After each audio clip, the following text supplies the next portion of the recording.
Hello, welcome. It is Thursday, and it's time for Tales of Vardin. We missed you. We took a little bit of a week off, a little bit of hiatus, but it was well needed. So we're happy to be back and ready to roll some dice and have some fun with you all. Let's see who we have playing with us this evening. We do have one person out sick, our friend Simite, who was running Valley of Endless War on Wednesday. So he is out sick for the week. So just send him some good vibes this week as he's recuperating from that. Let's start right up here with our friend. hitting all the wrong buttons. Hi, I'm Matt, also known as Wartor Knight out there on the interwebs. This evening, I have the wonderful pleasure of gracing your screens as Godi Mamirson, Goliath Druid, formerly Goliath Wizard, and we're gonna see if he and his new buddy cop duo friend are hopefully gonna get some backup in trying to pull the heist of the century on the Magisterium.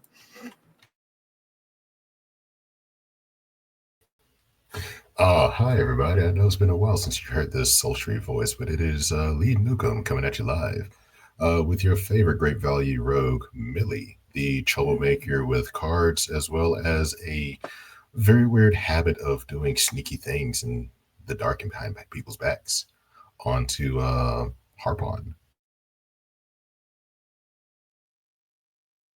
Hi, it's me, Victor the Story Weaver. You can find me wherever you would like to try to stalk me with that handle. I am playing KD, aka Madame Dorset, aka Harpon Cartez, aka what is an A, what is a K, and what is an A? And the answer is yes, it's purple. What that all means? Yes.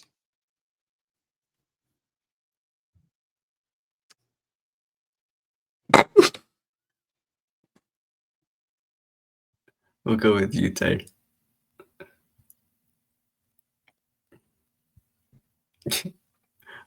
Oh, it's my turn. Maybe I should have gone with Tarzan.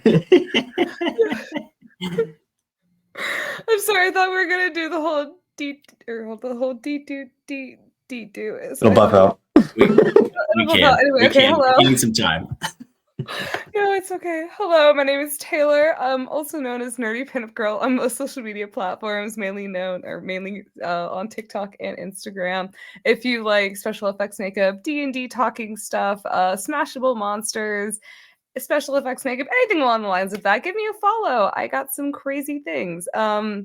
Today I am playing the wonderful Grendel Fialova, the 8-foot-tall half-orc green muscle mommy who was on the endless adventure to get her goth tiefling girlfriend back while trying to remember all the memories of a friend that she lost and watching the world just completely collapse around her while just trying to also keep herself together all at once. It'll buff out, right?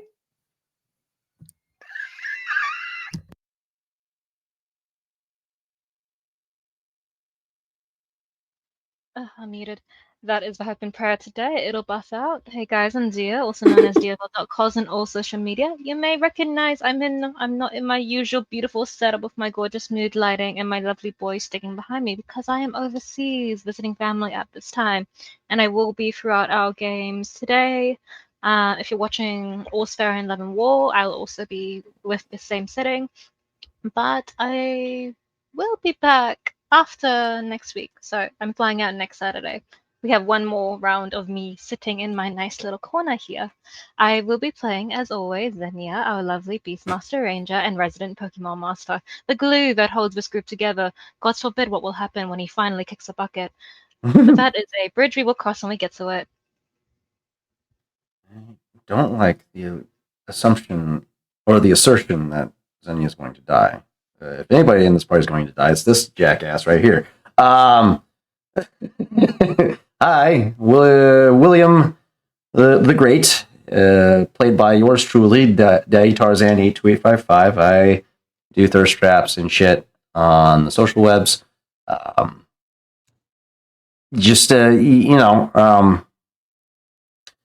Discovering new ways to try and get us all into trouble and out of trouble with new abilities and whatnot.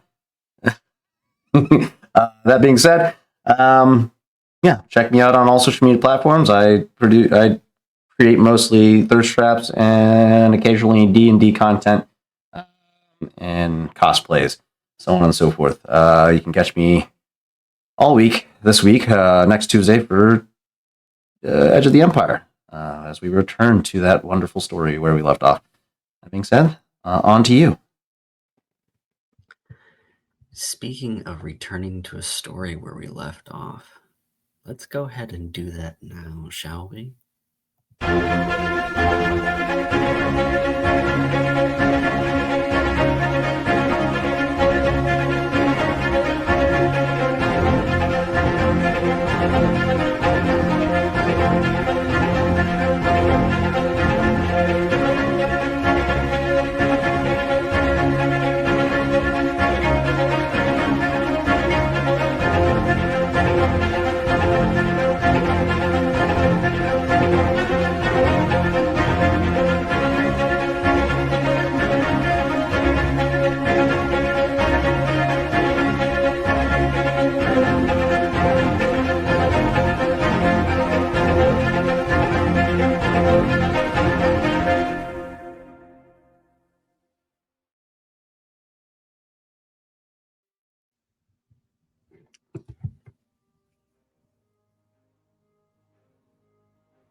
Grandsorn, a city of wonder and magic, a place where our party finds themselves uncovering various mysteries, all converging at one place, at one time, or so it seems. As Grendel and William make their way back from their shopping spree, successfully, despite multiple factors, William has a sense that they're being followed and peels off momentarily.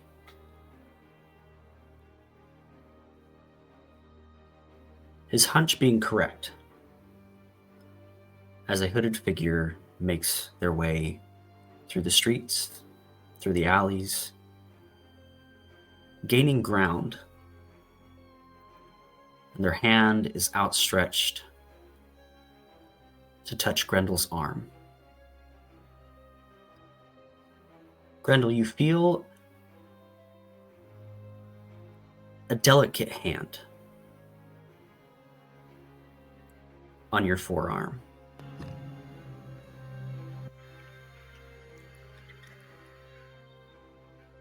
She will keep walking, but she is going to glance backwards for just a moment to see who it is.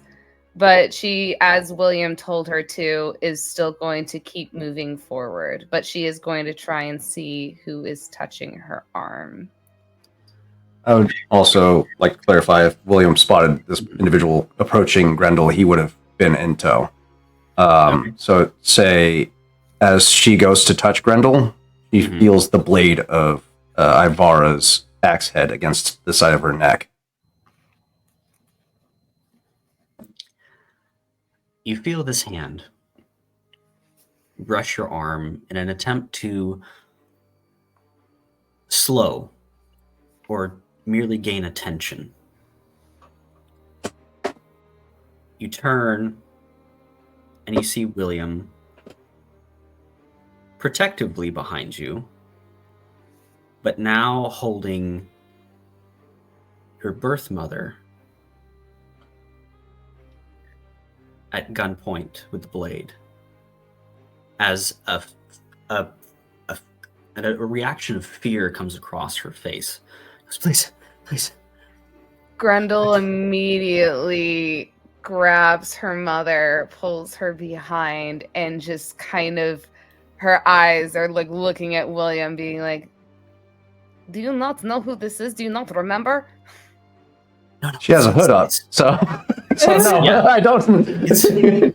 She pulls it down. She goes, no, it's not. It's fine. It was my fault. I was sneaking about. Old habits die hard. Are you okay, Mama? No. What is wrong? I came to find you. You know, you can't go any further. I let you go out that door once. I will not let you do it again. I need you to listen to me.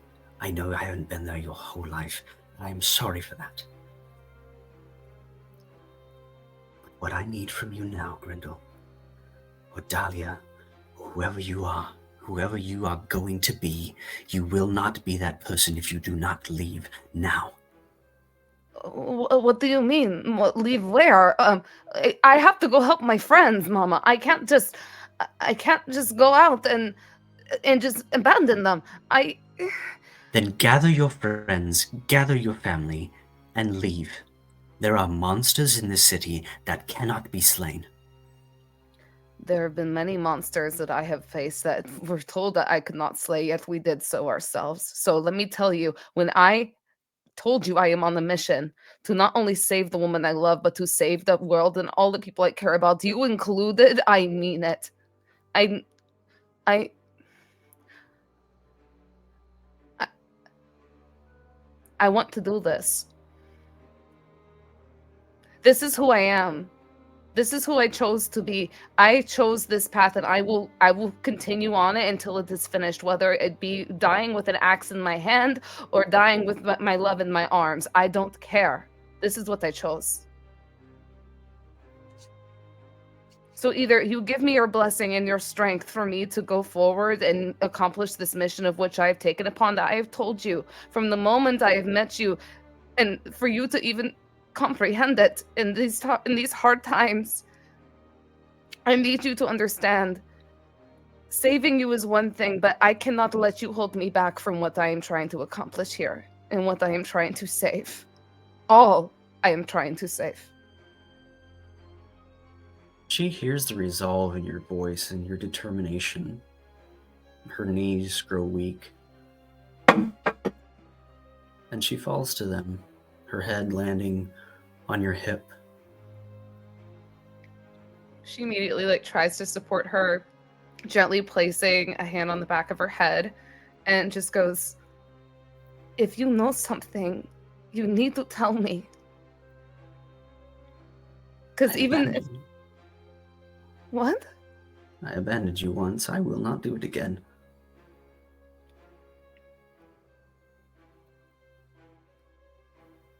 You never abandoned me.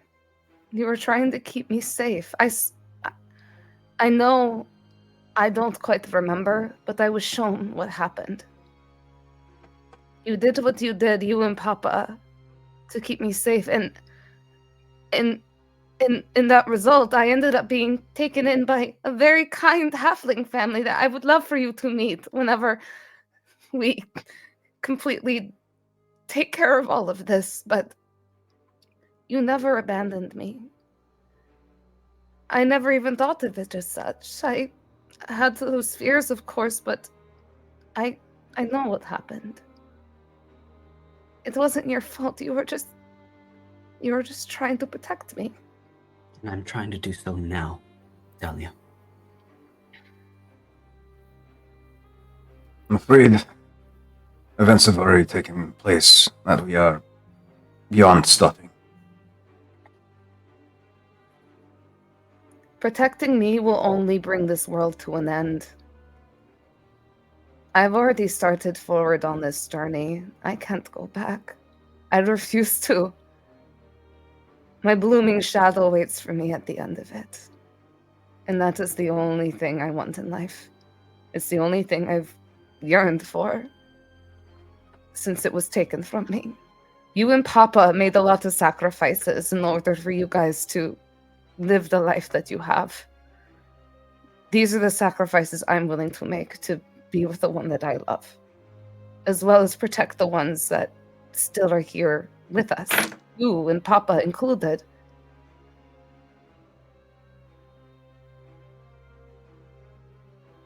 I need to do this.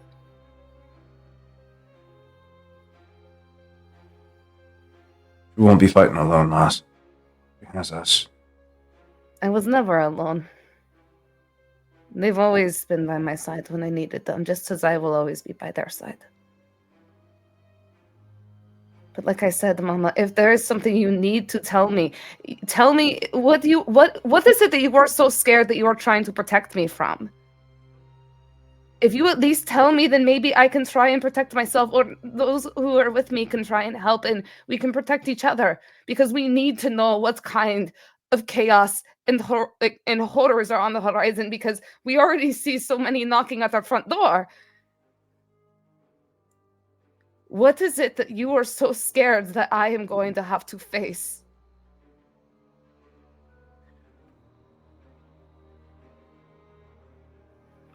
The years of torture that I endured,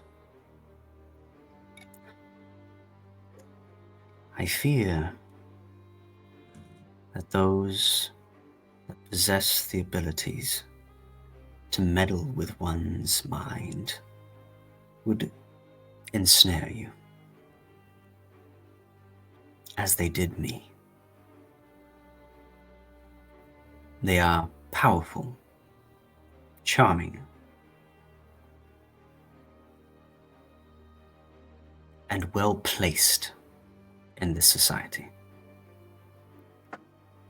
You'll need more than might and strength to bring them down.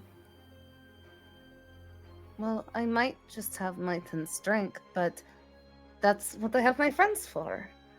We have people who are smart and people who are sneaky and people who have really adorable little pets. And we have someone who is a really good chef, but sometimes is very questionable. I don't really know what he does. But it's not just me alone in this, Mama. I understand It's that. it's part of a family I've created.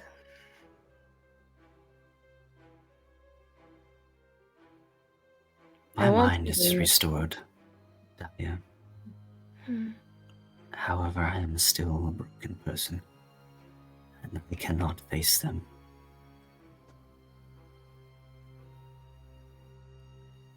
You have far more courage than I.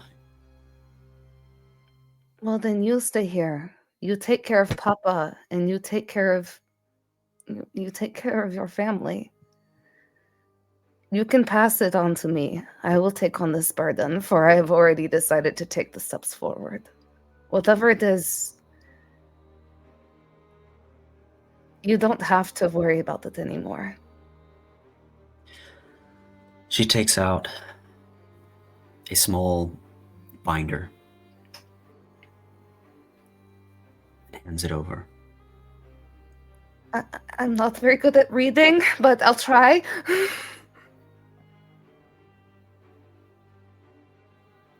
This is all I could keep.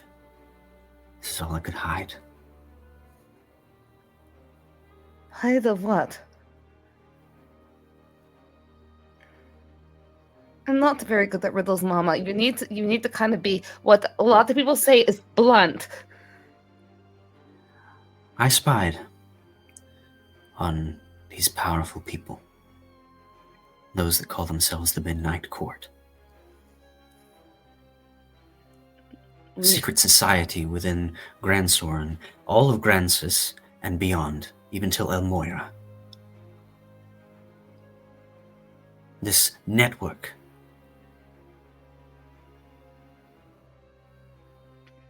of terror. And what they are doing, what they are going to do, their goals, their methods, their secrecy. It's here.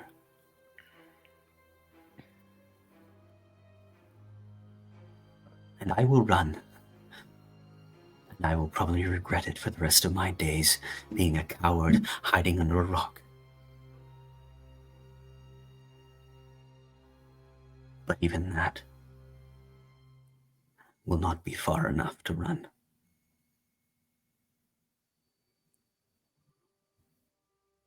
Do you remember any of the stories I used to tell you of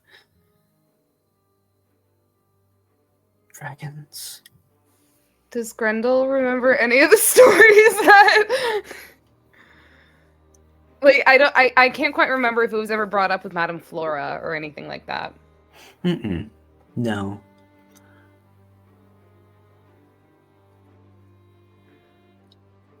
There was one very big, bad dragon. One that went away forever. Because of a very powerful magic user. And the help of hundreds of others. He saved the world. The Midnight Court means to undo that work and release this evil upon the world. They are using abyssal connections to drain the weave, eating away at the chains of Astaroth. But why are they wanting to do this? Do you know why? Their end goal after that, after the release, is who's to say? I haven't gotten that far. We heard the Chains of Astaroth before? I believe one or two other times. Is it the chains that you have in your inventory, Tarzan? No. Okay. This is, I'm assuming this is in reference to a demon lord that's been chained. Is what I'm Smash? ascertaining the nature of this is. That being said, does the Chains of Astaroth hold any meaning to William? Roll me a wisdom saving throw. Oh, God. Oh, God. Here we go. Wisdom saving throw. Let's go with you, Calibran. That's not bad. It's a 14. 14. Plus 1, yeah. Okay.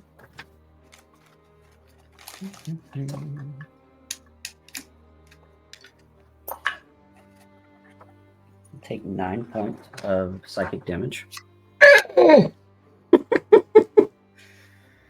Owie. Flashes of memory. It's as if you hit a wall and then burst through as pictures float in and out, as if frame by frame, walking through an office, sitting down at Warminster Vane's desk, as the memory returns to you. Oh, fuck. William, Commander.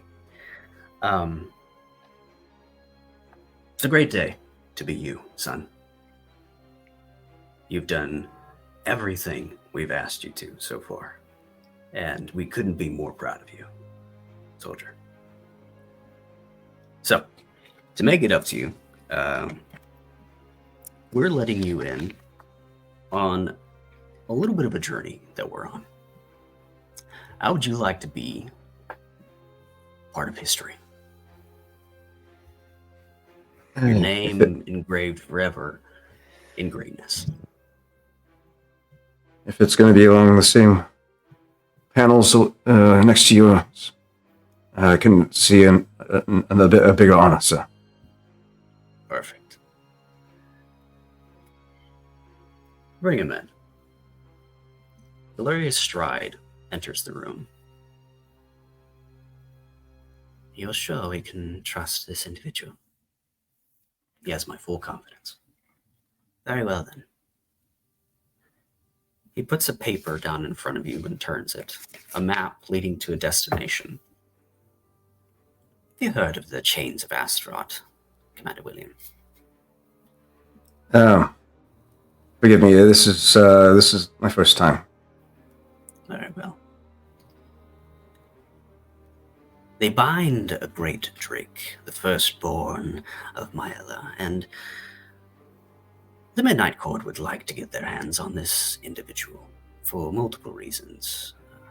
War crimes and such. Bring them to punishment, to justice, of course. And we need to break the binds to summon them.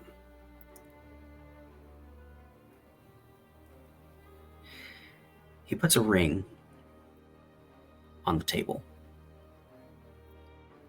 If you accept, you'll want for nothing. You'll have everything at your disposal. The Sovereign's Navy, the backing of the Magisterium, and all their magical power. We need you to sail across Tel Moira to this location and set up a ritual stone. We'll give you the manpower and the know-how. We just need you to get the troops there. Set up the location. And join the Midnight Court. Deal. Can I roll a fucking insight check on this guy? You certainly may. I'm going to roll the black one because this is some history that he's uncovering for himself. Oh, fuck. We'll burn a superiority die for this. Okay, that's not great. 13 plus insight 1. 14? What are you looking? What are you inciting? This is young William trying to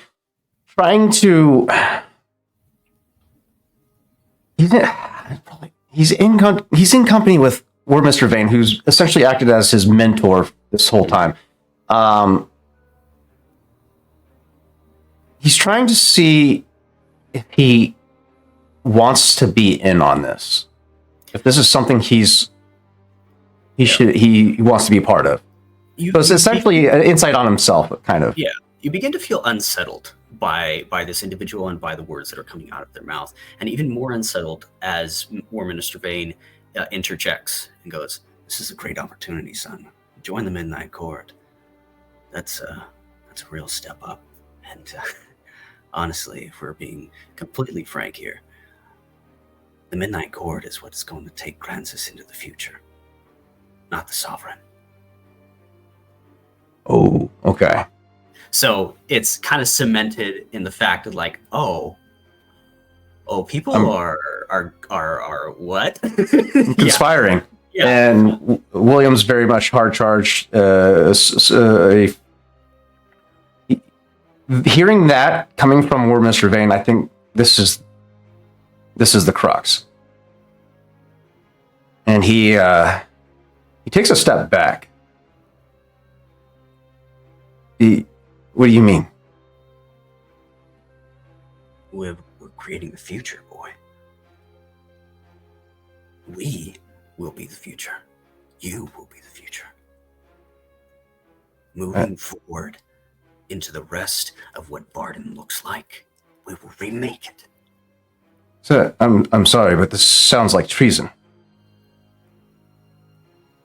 Treason? To who? You speak of replacing the Sovereign. What has the Sovereign done for the dying people of this country?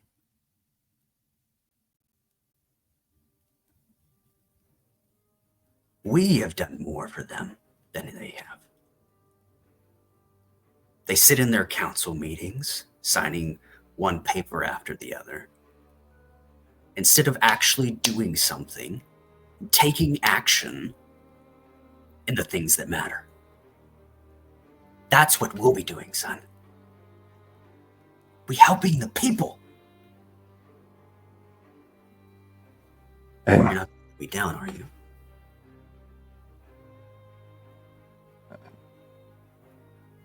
I'm sorry, sir. I can't accept. This is you walk a dangerous line, sir.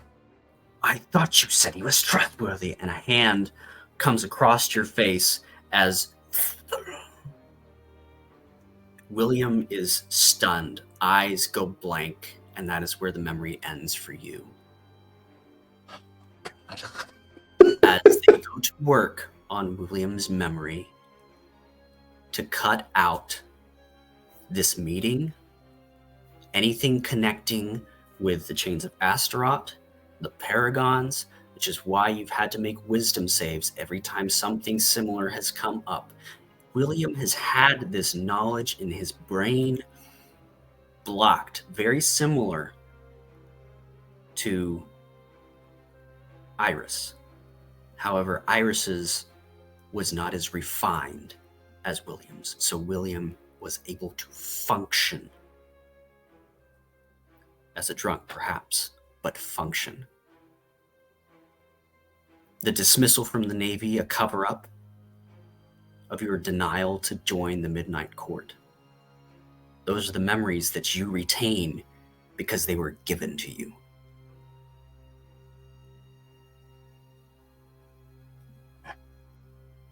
You come back from that memory after the Chains of Astaroth is mentioned, we'll let you guys sit with that for a moment, unless you have something immediate that you would like to do. I gotta process this shit. Holy fuck. We'll go to the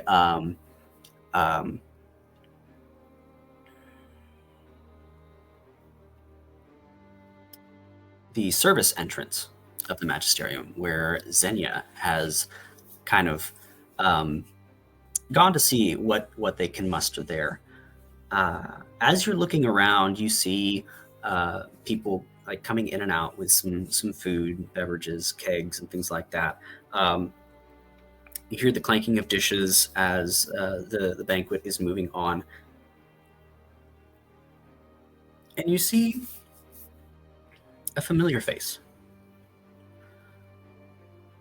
One that you only met for a brief moment. But a half-orc. Oleander, Grendel's brother, is leaning up against a barrel. Hello. What are you doing here? Xenia would have been in the midst of scouting, continuing to keep an eye on those specific agents that have come and walked past 3 times or more with seemingly no real interest in what's going on and no real sense of direction. And hearing this familiar voice, which Xenia remembers, he always remembers a voice. It's one of the things that he just does, even if he's not good with names or faces. And he looks at Oli under surprise. He's like, "What are you doing here?" Oh, just visiting some friends, actually. My family and I used to cater this banquet every year. Now we don't have a restaurant to do so. I just came to say goodbye, and these are some of my friends that work some of the kitchens here. So, yeah. You catered, so you've been inside. Oh yeah, loads of times. Huh. That is good to know. It must have been interesting seeing all those people. It is quite interesting inside there. Not a whole lot of people get to see it, especially from this side. You're pretty much invisible. You get to walk and go wherever you want. But yeah. Are your friends alright? I heard Swim saying a few had headaches. Is that normal? Is it the stress? Is it the people? It actually does happen quite a few times. Every 2-3 weeks or so around town. Some of the reports have come out from the Magisterium, kind of ease people's minds a bit, that it's just some fluctuations with the weave, and they are doing their best and utmost to pinpoint where those are happening to get them to stop. They are doing everything they can to protect Vardin and Grancis from any magical anomalies or extraplanar threats, which is their duty as the Magisterium. So, yes, that's the explanation. I don't think I buy it that much. I think they're doing something. Nothing nefarious, of course, but something. You've got to have something, you know. Things like that just don't just happen. But it's far above me. Do you really believe it's nothing nefarious? It's best to keep any sort of yeah, that's all right. Yep, see you later. It's best to keep some of that conversation under wraps, especially if you're right outside the building. You're right, we are outside. Since you have friends here, perhaps you can assist. Xenia would have cast during his time Druidcraft to form a bouquet of orchids, beautifully formed, and say, "They asked us to deliver this. They put a bouquet of amaryllis beside the tabaxi lady, and you know how cats get." Right.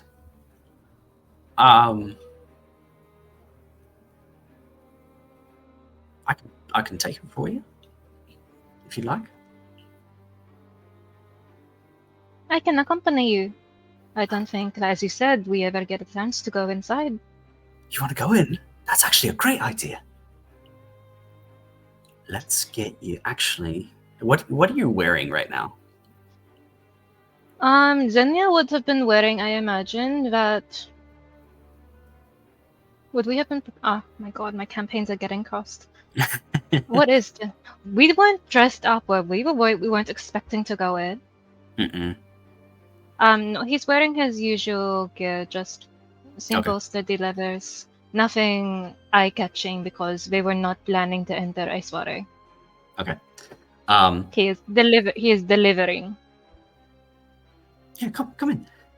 He goes in through a small gate that has one guard in front of it, but since you're with Oleander, they have a rapport. You get in through the gate, and he goes over to one of the drawers and begins to pull out. He goes, "Here, put these on," and he throws you some caterers like clothes, just some general staff clothing with a magisterium little emblem pin on it as well. We'll ask less questions if you put that on. Somebody walking in kind of like that is a little more conspicuous. But yeah, if you want to see some of the sights while you're in there, let's put these on. Atur. Xenia is going to just like hand everything to Rico, and Rico can sit in his pocket.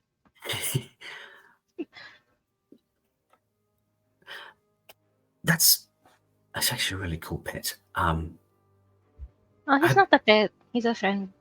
Oh, friend. Right. What's his name? Rico. Rico. Gives Rico a little sketch. That's a great name. As he's like eating probably the tip of Xenia's longbow is going down.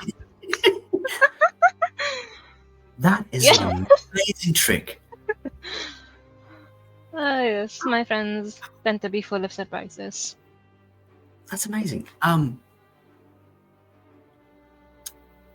Make a perception check for me. Should never ask.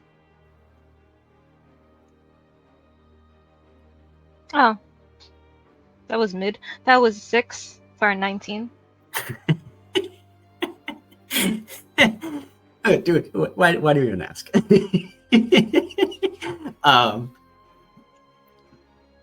You notice, you get these clothes on, you feed things to Rico, and as Oleander is talking to you, you notice his mannerisms are slightly agitated, a little flustered, and uneasy as he adjusts himself a little bit, makes sure that his hair is in the right spots. And across his elvish, orcish complexion, a slight color to his cheeks as he tries to find the right words to say to compliment your pet and eventually get the conversation to go in a direction that he cares for. Oh. A baby. See, Dia sees that. Xenia asks, "Are you alright? You look a little warm." I'm just Oh, like, yeah, no, I'm fine, actually. I'm great. This is fantastic. So should we be going now inside, right? In there, right? Okay, yeah. Perfect. Yeah, let's go. And he turns around and kind of takes one of the little champagne flutes off of the one of the trays passing by and tilts it back and puts it back and keeps going forward as you move into the back of the magisterium through the kitchens. So these are some of the kitchens that we used to use to prepare some of the food. It was a lot easier to prepare them here instead of go across town with everything a lot fresher. Everything's hot and ready to go. You can also use the sigils, which is crazy. We didn't have any of those in our kitchen. Some of these things keep things warm for hours. It's amazing, really. They're not working right now, honestly, which is kind of a bummer because I was hoping to show you kind of what they look like. They're really cool. But anyway, moving on, and he just begins to move you through the magisterium, through these service entrance portions and into other areas as you need to deliver these flowers. Where exactly are we going with these bouquets? Oh, the banquet hall. Banquet hall. Where, Right. Wherever that is. I don't know. I was just asked to bring flowers.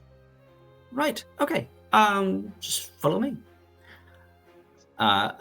He'll go through and kind of take you on a little tour of different halls, different places inside that he has been able to attend maybe a few lectures here and there as a courtesy for catering. And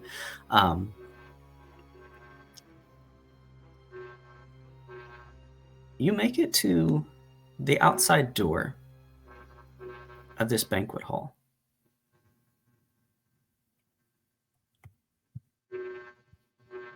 Well, at the same time,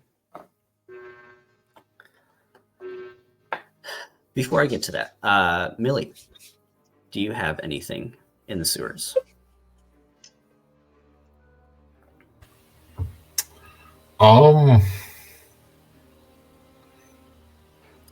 Is Emrys still down here? Emrys will have excused himself with everything happening, having a thought of everything's going on here like this. I need to make sure that Finn and my new wife are safe. So he will excuse himself and make his way to the tavern where they are waiting for him.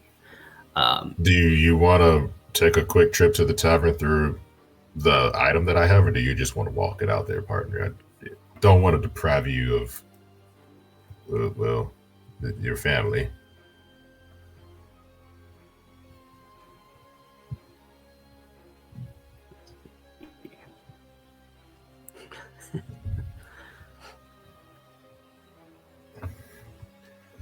I know it's a tough, well, now stinky situation, but if it helps, I can at least make it feasible for you to make it back. But I'll continue to search through the sewers and Roger up with you later.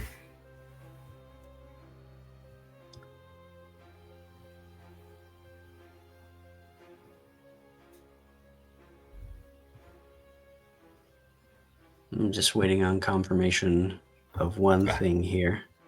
Okay. Yep. I don't like playing other people's characters. Okay. Ladies and gentlemen, theys and thems. I can't do it. I can't go a whole week without D&D. It's so sad. It's crazy. All right. Welcome back. So Emrys and Millie, you are in the sewers. Everything is happening. William and Grendel on their way back. Xenia has effectively made his way inside to the edge of the banquet hall, which is crazy. Crazy work. You guys are in the sewers trying to find a way in, coming across a gelatinous cube blocking one of the main entrances that you would have used otherwise. What are you doing?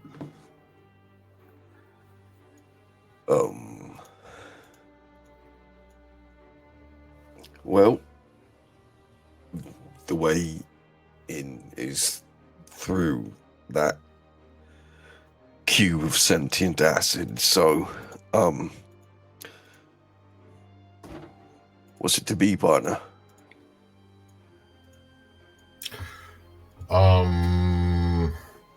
Millie is going to do several roles. The first one, he would like to do an investigation to try to see how much of the cube is occupying the space.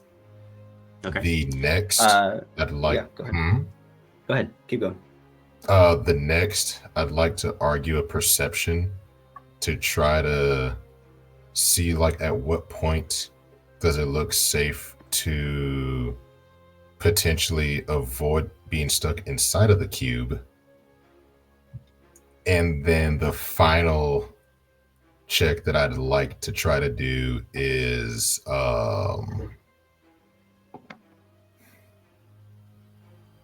a survival or Arcana Okay. to figure out what I want to do with either of those two rolls.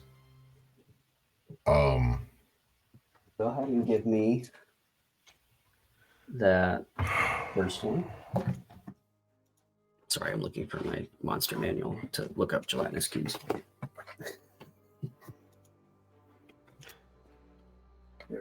Smash? That is Smash. a 16 plus an investigation of, is that a 6?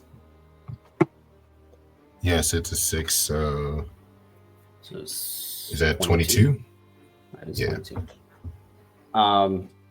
Investigating to see how much of the pathway is blocked by the gelatinous cube, correct? Yeah, like if is it like a 5x5 or a 5x10? Is it a close kind of narrow hallway that it's filling longer than expected, or is it just? It is a narrow opening that is kind of sealed by this cube. Okay, and then I want to do a perception to see if I can spot anything on either the sewer water, like ground level, or the walls to kind of look like the gelatinous cube isn't occupying. So like if there's a ripple of water behind the gelatinous cube instead of like a stagnant water placement where the cube is occupying type thing. The tunnel we're coming from, does as it leaves this room that the gelatinous cube is in, does it split two ways? It does. So you have one that is kind of like in front of you, which is where the gelatinous cube is, and one that runs parallel to the outside perimeter wall. Millie, my friend, what if I could create something for it to follow? Bit of a distraction for the cube, if you will. It will fight it. I do. And lead it out into the other way.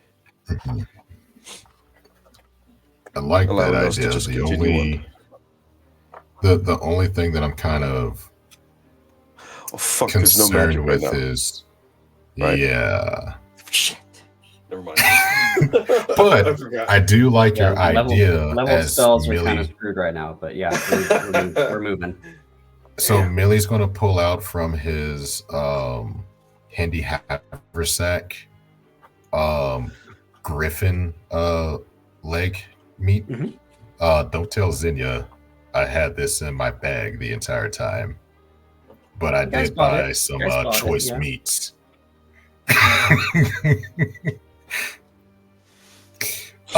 Desperate times call for desperate measures. You know what I mean, right? Sometimes I like to go hunting too. Okay, you just don't tell any of that either. Exactly. What he don't know won't hurt him. That's right. And so, Millie is going to what do I have?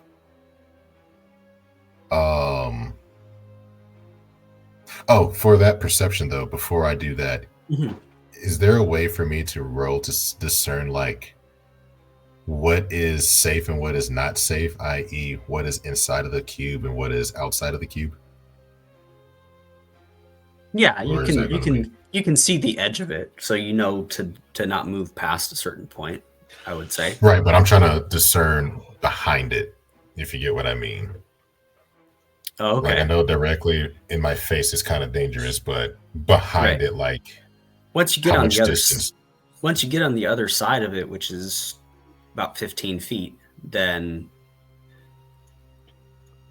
it would be about as safe as this side.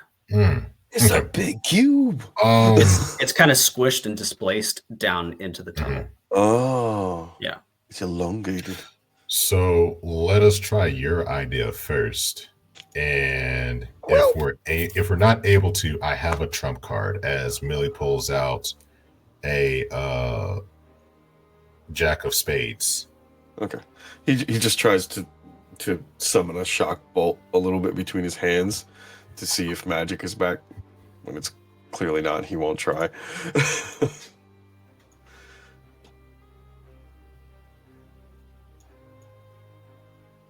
Say again, I'm sorry. I couldn't hear you. So he just tries summoning a shock bolt really quick to see if magic is back. When it... You're muted. Is it a cantrip? It is, yeah. It works. Leveled spells. Cantrips still work. Really?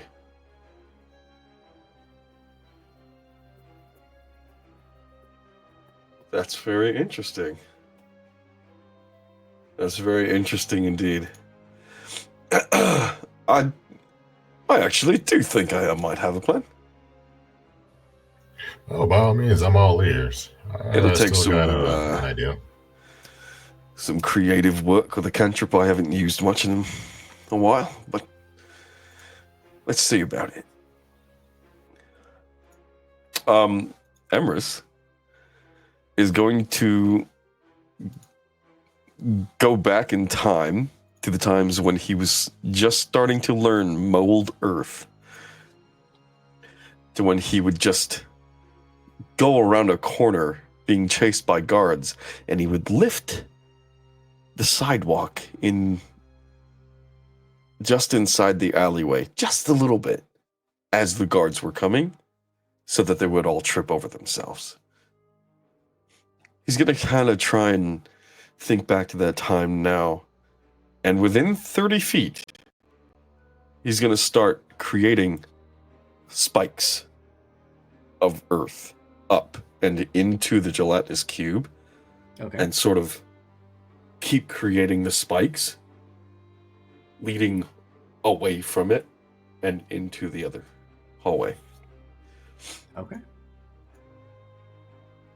So it keeps getting new material to eat, and it keeps being led that way. Let's see. To assist with this, Millie, seeing this, will throw cubes of meat on those plates, so that way it at least gets a reward doing it. Oh yeah, even better. I love it. The gelatinous cube has an intelligence of -5, and I rolled a natural 1. So that'll do it. It is enticed entirely by new material. This feeling from the side as it turns to move towards it. As it does, it finds this material and slows for a moment before it finds one of the spikes that has the meat attached to it. Once it finds that organic material of something that it can like decompose, that has some nutrients to it, it starts to move even faster towards those spikes, kind of just dissolving everything, finding the next bit. As it moves through, you see this thing round the corner, filling the entire space as it moves around. It's going to kind of just fold explode. out. Yeah. And given, let's see, it's not very quick. Given probably 5 minutes or so, you've cleared the blockage. Hey, it's me, Mario. Nice move. Well done, Plumbers. Likewise, just between you and me, don't tell the scary one of the group. Granted, William is a little Grendel, not as scary. Zinya's a little bit on the quiet side. I don't want to get on his bad side. No. Yeah, I'm with you there. Yeah, the homie is a little scary. But let's get a move on. William scares me less. As you move through where the gelatinous cube was, make me a perception check. That I shall, or the dark vision, correct? I'd have Devil Sight, Dark Vision, and Blind Sight. Okay. 26. 14. It's a little bit harder to see for you, Emrys. You're familiar with some of these underground waterways. Some of them even lead to some of the sections that are controlled by the Myriad. However, this is unfamiliar to you. As Millie moves in, he knows a lot about secret caches, different places to hide things.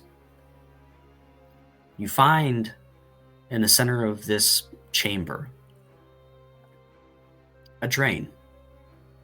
However, the floor is tilted away from it, and the water drains out a different hole. This isn't meant for water.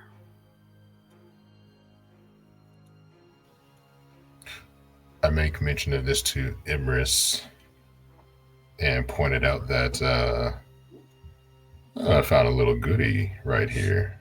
Have a look-see for me. What's above the drain? I will look up and see if I can spot anything unique.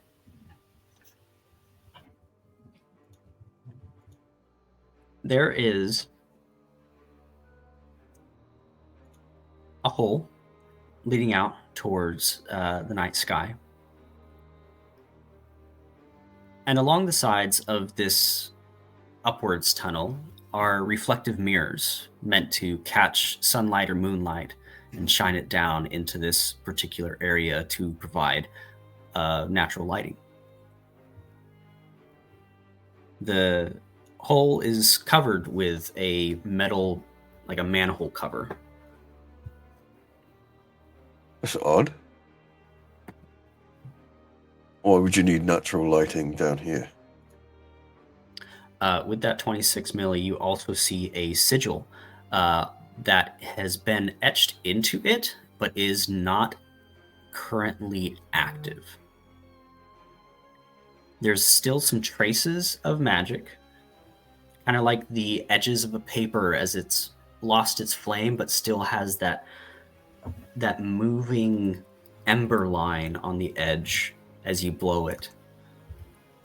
Just sparking every so often, just this reddish orange light just kind of moving through the lines of the sigil.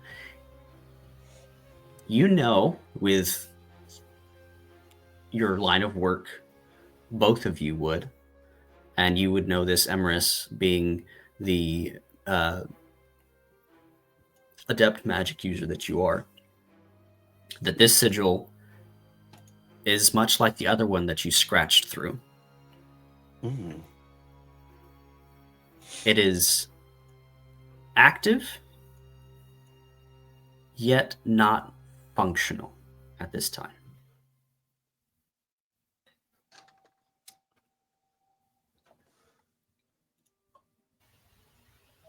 I think it would be in our best interest to undo this.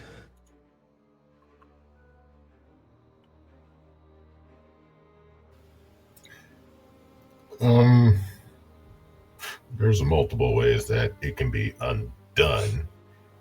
Just a definition of how you'd like it undone. Well, sundered completely, if I'm honest. I took care of one not too far back. Do you mind if I just try something? By all means, go right ahead. DM, add a in brain thought character. Yes. How big is that sigil, size wise and diameter? I was thinking that too. It's the entire width of the manhole cover, so probably a good 2.5 feet. So larger than the one I dealt with before? It is larger than the one you dealt with before, yes. Okay, more dangerous. Good. Emrys is going to pull the blade, and he's just gonna kind of back Millie up and himself, and he's gonna poke at the edge of the circle with the blade. Okay. Kind of scratch it. While he's doing that, I am going to prepare my portable hull. Okay. Have that on hand. Perfect.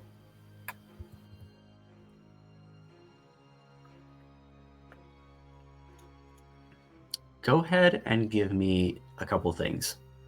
Oh no. Roll me some damage. I'm not For gonna the make you blade? roll to hit. For the blade, yes. A roll to hit as well. Not a roll to hit. It's sitting Okay. right there. I'm not going to make you do that. So it's 1d8 plus 5. I don't assume that the glyph takes psychic damage. No. No. Okay. So 9 damage. 9. Okay. And I need a d6 roll from you. Oh boy. D4. 4. 4. Perfect.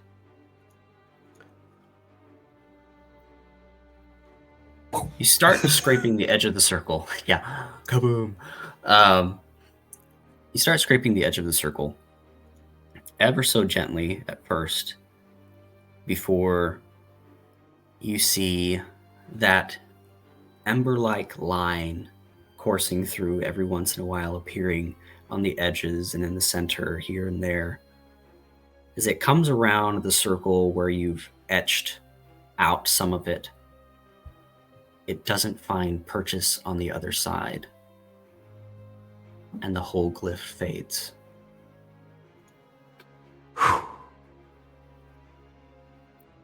It's like cutting the yellow wire.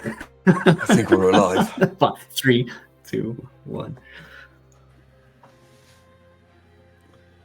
Yeah, well, as they say, it's always good luck to have a black cat on your shoulder, but you got a crow on your shoulder. You know what I mean?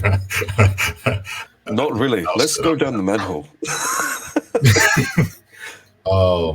You got a copper coin on hand by chance that I can borrow? Always. Tight.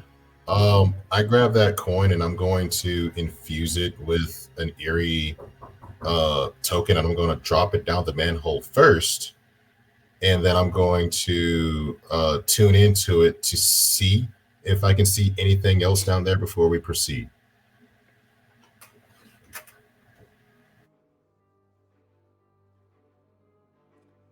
So you're casting light on the coin and dropping it down the hole? Negative. I'm using my racial ability for remote viewing. While I'm within 10 miles of the token, I can enter into a transform action, and then I can see or hear from that location as if I was there. Okay. Yep. Gotcha. You open the cover, and there is a runged ladder leading down this dark hole. You drop the coin with your senses attached to it, and it falls. And it falls. And it falls. For 3,000 feet. As it clinks on the ground, spinning on one end, circling around. That's so as it settles down. Your senses look around the room. As an eerie green-blue light begins to fade in a laboratory containment area. These pods, these cases, having humanoid figures in them. As the light fades, the one closest to you writhes for a moment, as if gasping for breath, before it goes still. Godi. As this light fades away from you, The laboratory stands in an eerie silence. A piece of the amber paragon wrapped in the webbing, correct? Where did you place that? Into his bag, probably wrapping it in something else that he has in addition to spiderweb. Okay. Although he is not as prepared as some other members of the party, although I think that given this, we should all just start carrying lead boxes. Lead boxes, yeah. That's yeah. The once glowing containment pods dim.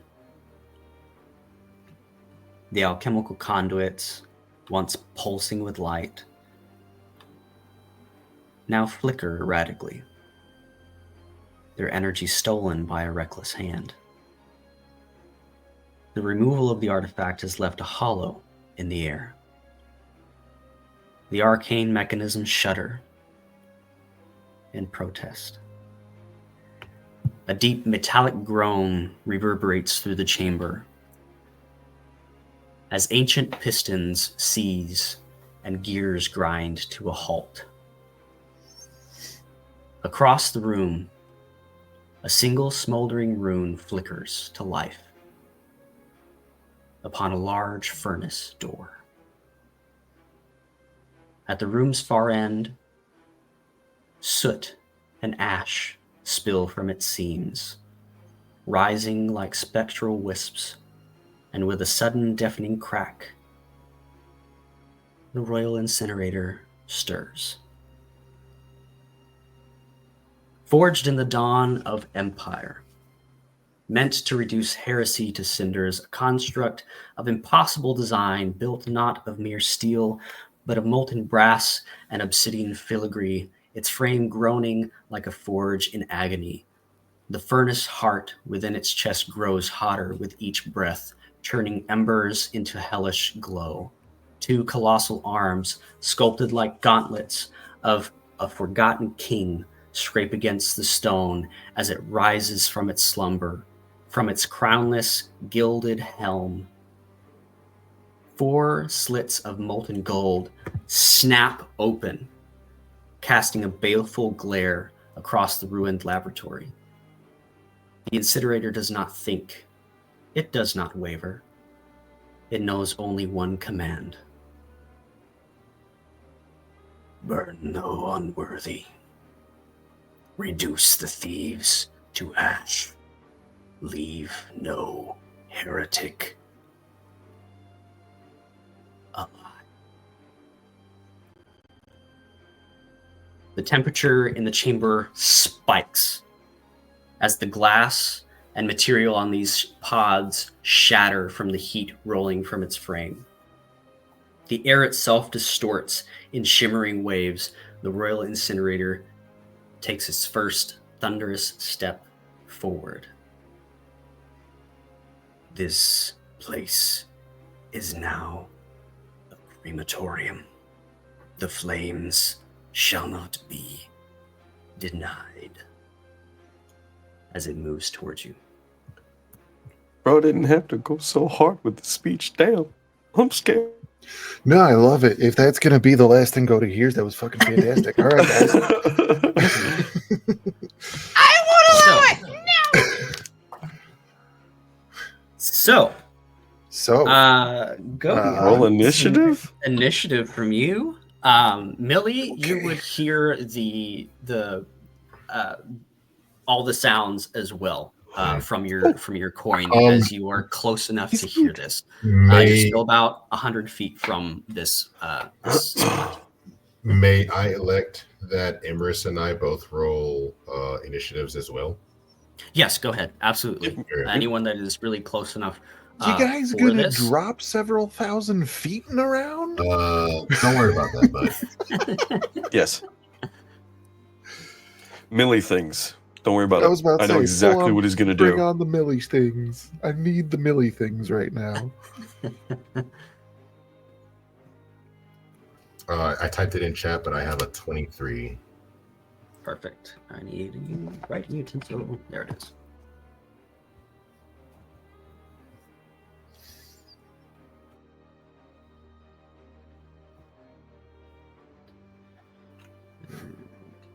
Sorry, but I got an 18. Got to sneeze first. For the audience, Cody, who is in the most danger right now, rolled a hot 10.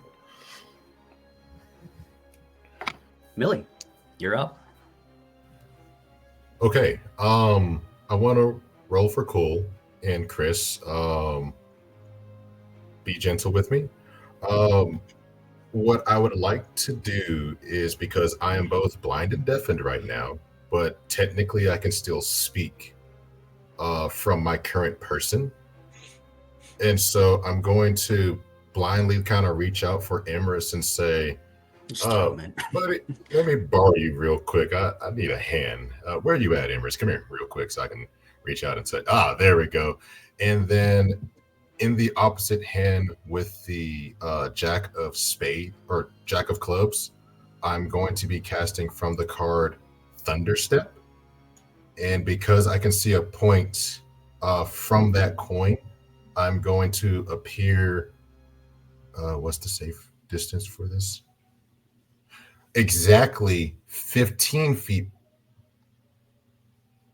around Goaty, so he doesn't take damage, but at least close enough to that enemy.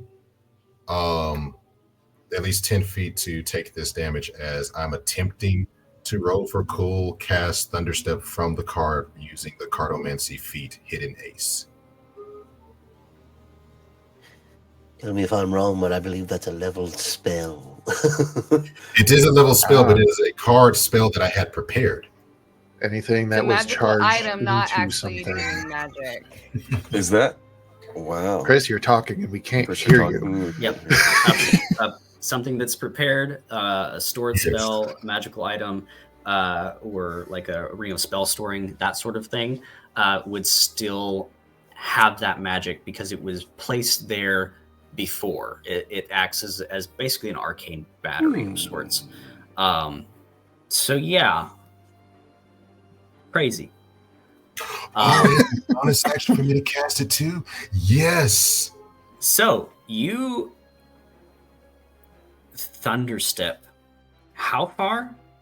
You want to be close to the That's enemy? the reason why I'm Close trying to do it for roll for cold, because the spell itself states that I have a range of 90, but the eerie token remote viewing says that I can see things from the coin as if I'm there. So I'm trying to roll for cool, help Goaty out, and see if there's a way for me to do this cool thing for once, because I haven't done much cool things outside of just get behind William and stuff. Lie. Cool things all the damn time. So Thunderstep allows you to cast it within 90 feet of a space that you can see, correct? Yes. And you can see through the coin. Correct.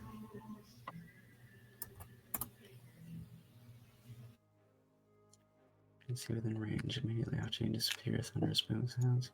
We could always just fall until we have 90 feet left, and then you could Thunderstep. See, that's the scary part. I mean, but you would save us. It doesn't exceed carry. You teleport one willing creature of your choice.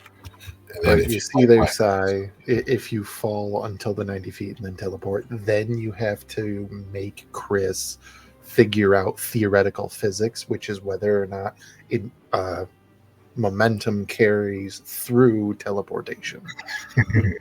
Carries through, you'd be. Why are you making this more complicated than it needs to be? Goddammit, Matt! And going to space. That's not. It's not. I would like to You're becoming incorporeal for a moment, and then. But that's the thing: is it incorporeal or is it? You become lightning and appear in the new space. But so technically, it would arrest. It would arrest the momentum. Is your argument? Yep. Arrest the momentum. I'm thinking. Sorry to have made this. You know what? Buddy. No, not complicated at all. I think it's cool. I think it works, and I think that Goaty's gonna need some help with this thing coming towards him as he's by himself. Yeah. Yeah. So yeah. I need If it you works, to- homie's going to have to make a Constitution save. But what do you need me to do? So the enemy needs to make a Constitution saving throw, right? Yeah, because I'm gonna try to be at least 10 feet from it. Okay. That is a 16. He fails by 1, so he takes 3d10 thunder damage. 10, 19, 26 damage of thunder Okay. as we badass drop in. I love it. This thunderous noise bounces across. If the canisters weren't already broken and shattered from the heat, they would be from this. As you step in close, and you have Emerus in tow as well, so you If appear he's right a in front of willing his creature, yes. Oh my god, Emerus! Oh my god, just this Wait, massive Cody? construct in front of you with a furnace for a face. Oh god. So yeah, 26 points of, you said thunder?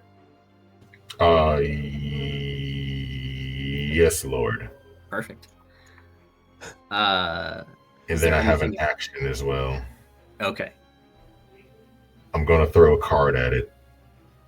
Okay. So that is a 19 to hit, 11 plus 8. Let me roll a d4. How about waiting a long time for this? That you said a 19? Yes, a 19 to hit. It is a magical card. Make sure everyone knows what happened today. Your card, as you throw it, it gets close, and the heat from the Royal Incinerator begins to burn the edges away as it loses momentum and goes to ash. Does not hit. Magical? Oof. Okay. What? Bonus action. I don't have anything else. Passing the initiative, as I memory serves me correct, Emrys was more squishy, so I'm going to close into the golem. ... And then in turn. Okay, how close?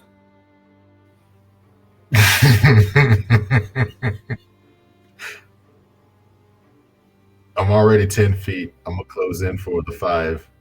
Okay, I need you to make me a Constitution saving throw. He's gonna feel the heat, man. Feel the burn. It's getting hot in here, so you gonna burn to death.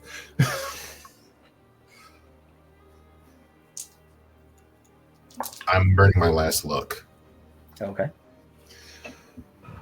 I think that's a safe bet.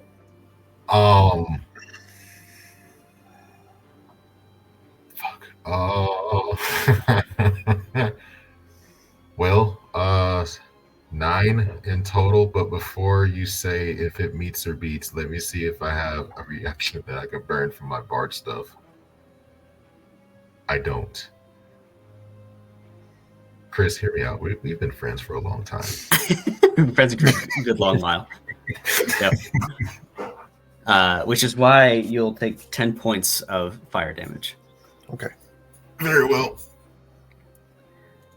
As you step closer to it, this blistering heat. You grew up in the desert. Your home used to be in one of the hottest sands there is on Vardin. This heat would melt those sands to glass.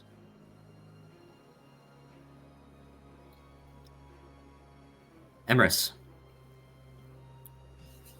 you're up. Godi, can you please roll me a d6 while Emrys takes his turn?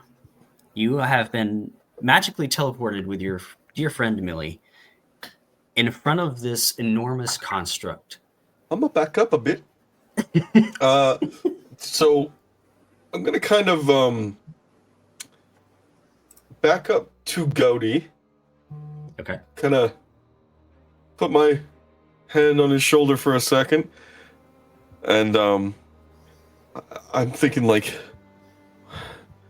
what do I have? It's a fucking golem. And then I look down at my ring. It's a golem that likes fire. And I flick my ring at it, and I create a ball of water inside of its mouth. Okay. 10 gallons of clean water. His Majesty Lord DM, because you like cool things, may I ask if the golem is going between Emerus and Goaty? No, the golem goes after your initiatives. So Goaty is next in initiative. Mm-hmm. May I, for cool shit, use my action in conjunction with this? Ooh. Absolutely. Have you all seen the early 90s classic Mortal Kombat? Finish him. In particular, Liu Kang versus Sub-Zero, when Liu Kang throws a bucket of water, which then hits the Sub-Zero aura and turns into a giant icicle. Mm-hmm. As I see this orb of water extending towards this elemental, Goaty is going to cast Chromatic Orb with the element chosen of cold damage. Chromatic Orb is 10 a leveled spell. Or do you have gallon that in a... I ice? have that No, you in- have that as a... Oh, Goaty is charged with runes, homie.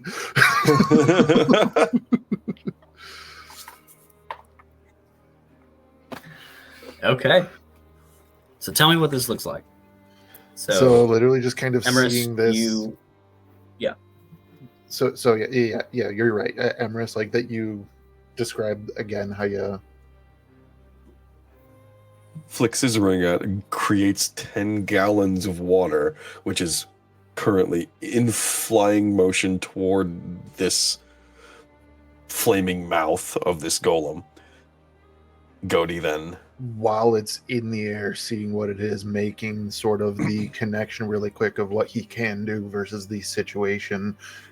Just kind of, where did I put that one? I remember where I put him.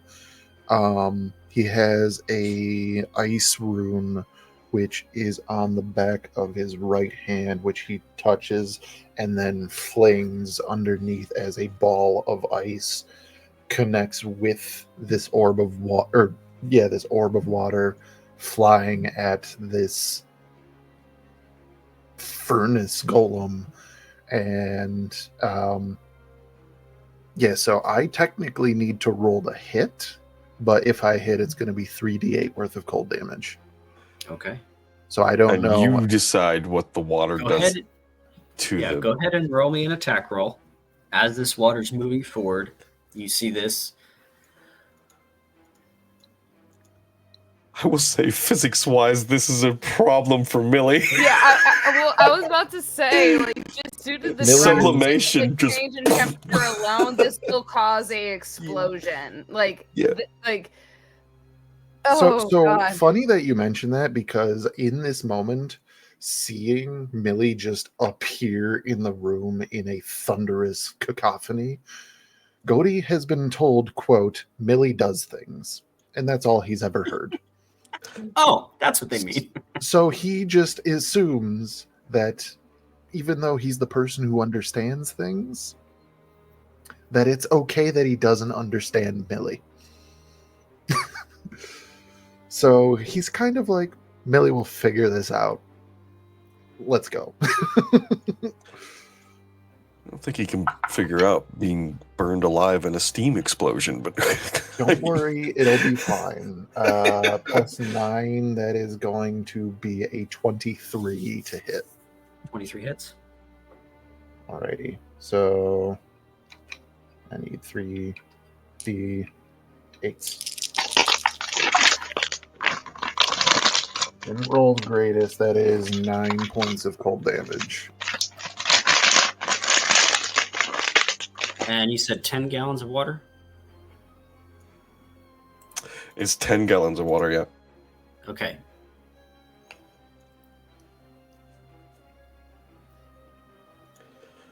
Roll me Dexterity saves. 2d10.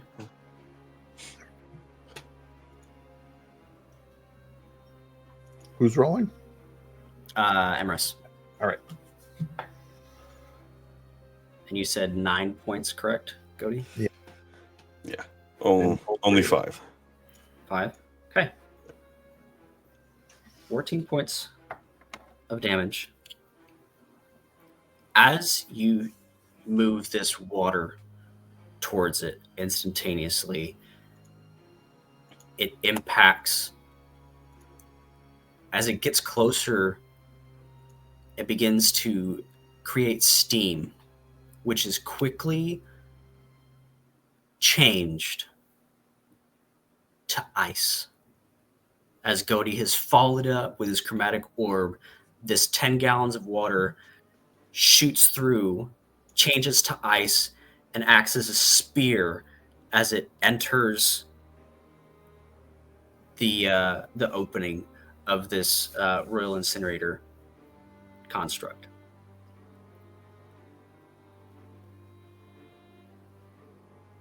However, within moments of impact, it did do something.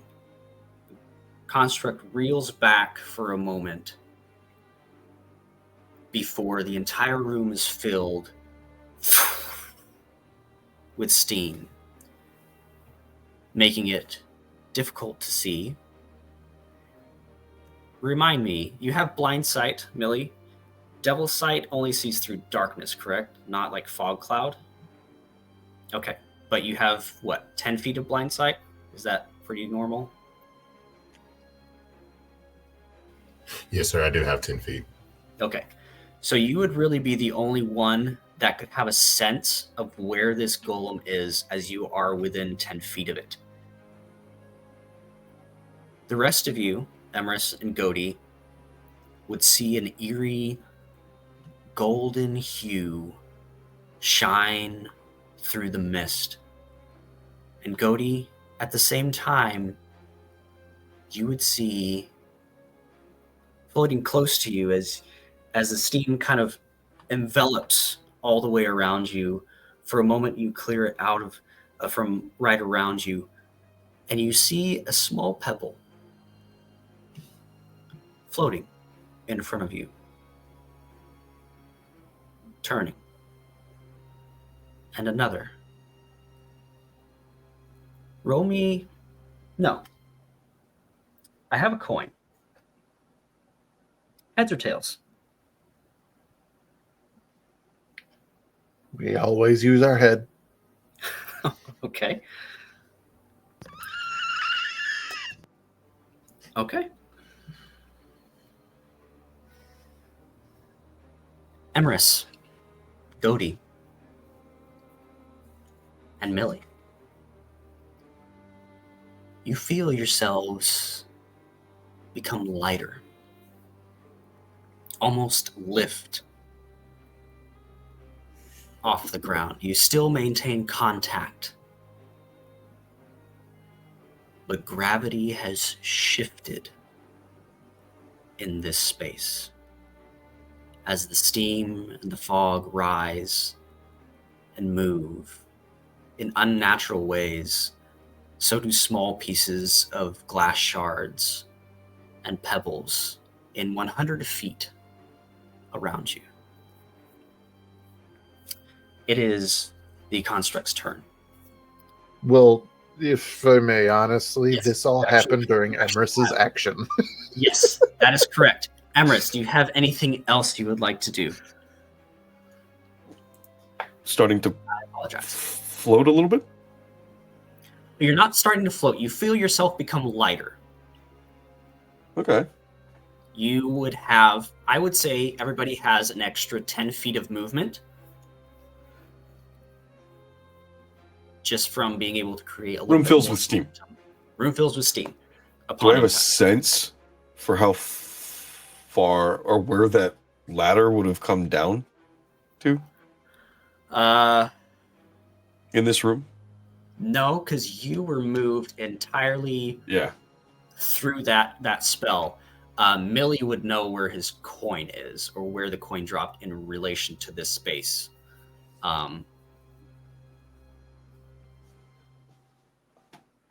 Emerus is going to kind of point a gust away. Okay. Oh, no. Gust is an action. Never mind. He's going to try and find the ladder. Just the best he can. Roll me a survival check. Just to instinctively kind Super of good at your way those. around an 4. Okay.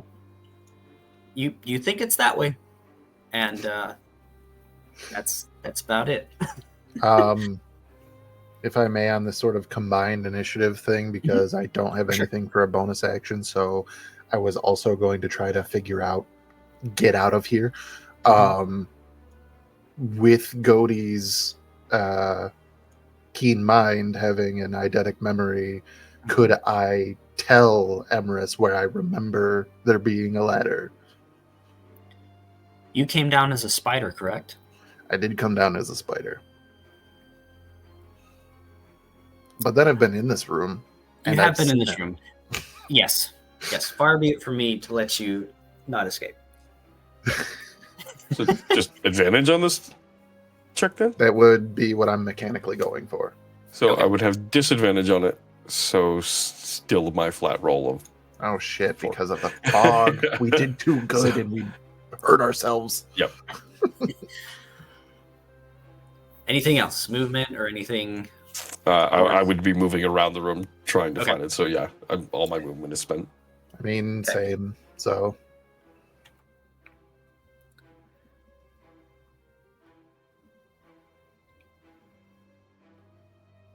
Yeah.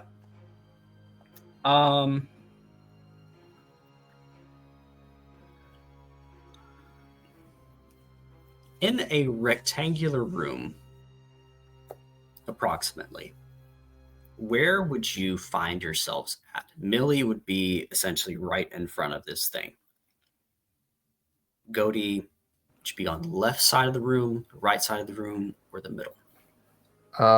So before this all happened, the events leading up to this, Godey had collected the piece of the Amber Paragon and was moving to exit, turned around to destroy the mechanism, like a cool guy in an action movie. And then it ended up being horrifying. So,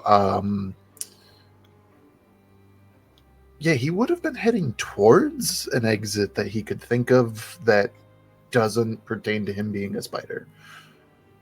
So wherever that is in the room. Okay, so more so towards the left side. Okay. Emerus, where would you say you're at in moving around and looking for this exit? Left, middle, right? Probably further away from the heat, but not too difficultly far. Probably somewhere in the middle of the room. Okay. Millie and Emerus, I need you to make me dexterity saving throws. As these 4 slits in the helm turn into 1, wide open as it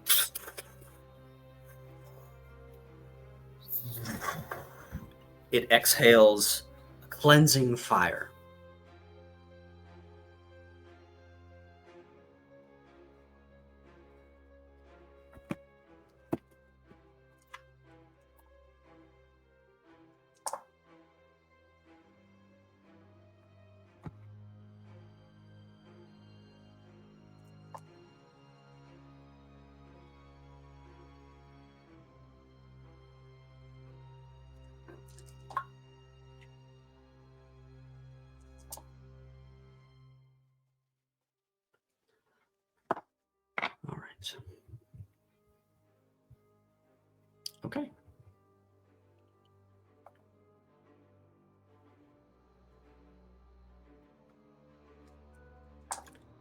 cleansing fire makes me think it's like fire that dispels magic that it touches. I don't like that. I don't like that at all. No, if I'm thinking thematically, like he said, this is, an incinerator to get rid of heretical items and probably people. So, hello, heretic. I'm a heretic, I guess. I'm scared for all of you. That's all I'm gonna say. Taylor, Okay. you should be. You'll take half. I'm Million. always terrified. As this eerie golden light moves from one side of the room to the other, you see it for a moment peeking through the fog as it moves and leans over as this helm opens up and releases this torrent of magical fire. You'll take 30 points of fire damage. I thought you said half. That is half. I almost wasn't here. Well,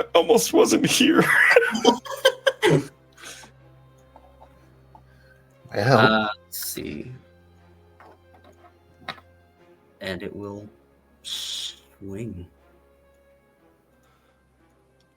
Yeah, okay. swing like swing dance. As it ends this line,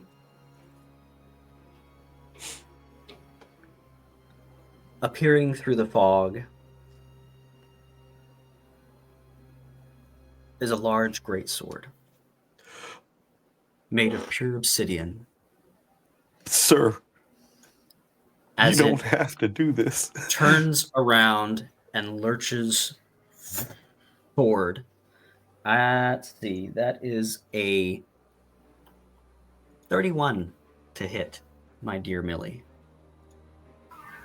I'd like to lie to you and say that does not hit, so we're going to go with that. Okay. But yeah, roll the bean footage. Roll that beautiful bean footage. God bless it. All right, guys, new plan. I don't know Can what I the have new my plan magic is, back, but please? yeah. Can we have that, please? Oh, look, we didn't find the exit, but we found the big switch to turn the magic on. That is there. I wish that was the case and that I didn't know that there's actually 8 separate switches very far from us. Okay, so that is 28 points of piercing Sir, and 16 points of fire sir. as this thing moves and lunges forward, pretty much impaling your entire shoulder to the ground. You said 26. 28 points of piercing and 16 points of fire. So total, that would be 40. Yeah. So for you, Lord DM, Millie has fallen to the knee and is at exactly 0. For the others, they don't see nothing. Okay. Is he Rock Leeing this shit? He's Rock Leeing this shit. I swear to fucking God. That is the end of the Royal Incinerator's turn. Oh, good. Sir DM, Yes. provided that I can say that the spider remained on the ceiling when the incinerator appeared. Mm-hmm. And Absolutely. I didn't roll an initiative for it. For the spider, it was like a 6, so I presumed that was going to be the last. May I take a turn? Absolutely. Please do. I saw this incinerator thing, and I think you described something about it looking like ancient or something like that. Like it's some sort of old magic or old construct or something. Did I? Yes. It spilled out into like ancient like wisps of fire and ash and constructed itself into like this obsidian armor piece with a helm that looks like a furnace face. Okay. I think considering the current turn of events that has occurred that KD is observing through the spider, I think I'm about to, for the first time ever, do something that will require me to use the chaos table that we built. Okay. Because I would like to access my past lives successfully immediately, as I am trying to, based on the visuals of this thing, this furnace incinerator royal thing, I'm trying to tap into ancestral memories that may potentially give me insight as to the indoctrination or language imbued into the spells of this being, to see if I can tap into a command that would allow me to make it stand down. Okay. Or at best, make it not engage with the party so far, or keep it, or turn its attention in a different direction. Okay. You'll have to remind me of what those chaos tables are. Basically, it was the concept of using past lives, but if I want to succeed or like get a higher result or more successful result, I get to roll a 1d6 that, based on the number, will give me a condition, a specific condition from the table. I will send it to you again. Okay, please do. Thank you.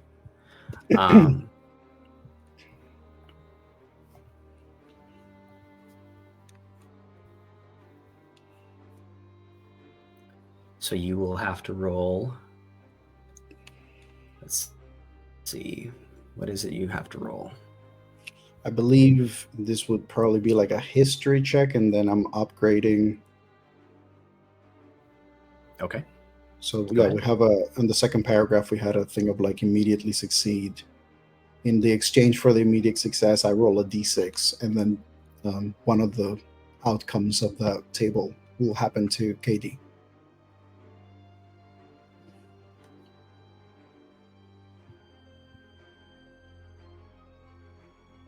Okay.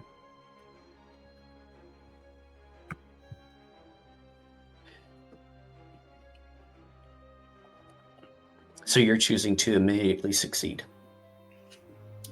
At the expense of rolling a d6 to get the condition, one of the conditions. This construct is unlike a golem one would construct of earth or fire, lava, water, any sort of element. This construct comes from the 8th layer of Avernus. This royal incinerator is a faultless tracker, an assassin, a destroyer of those that would come between it and its command.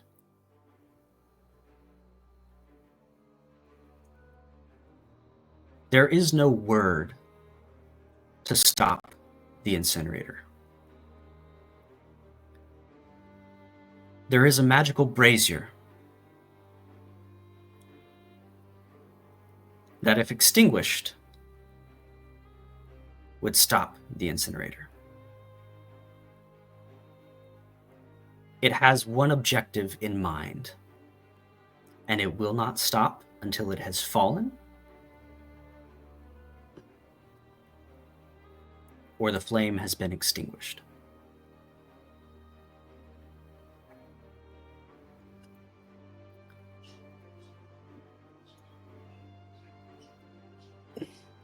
Would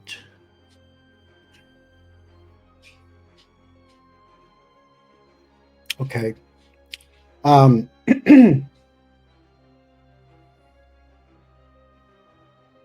you need some time to think? I wanted to say, you're talking about the furnace that will need to be extinguished. I was wondering if the spider would be able. I'm going to say that first of all, the information is going to be relayed to Godi, because I have communication with Godi. So as soon, because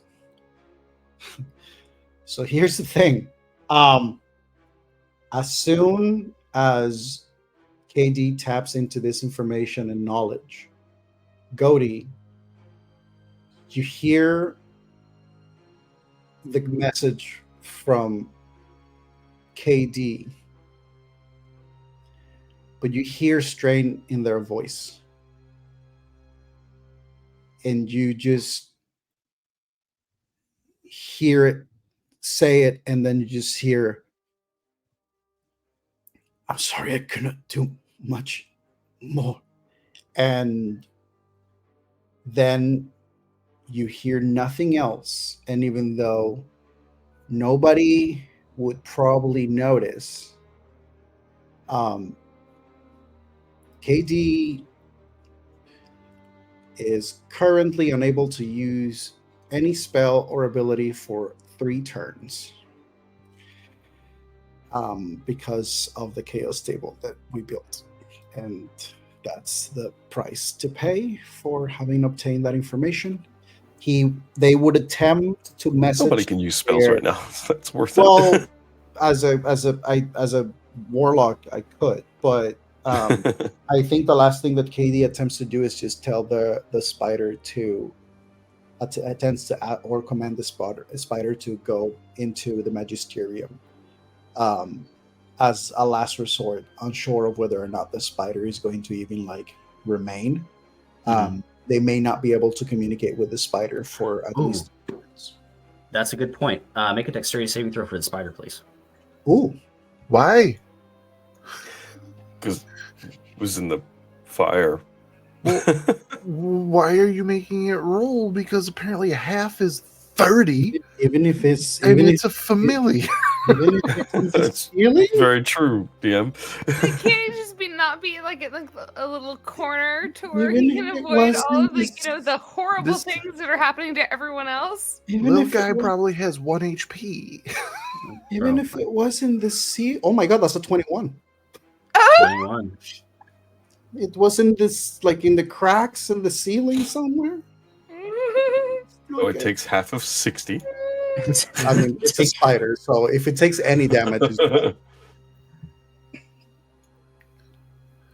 Yeah. Which is, I find. These last few thoughts are communicated through, as Harpon, your connection and vision into that room is cut off.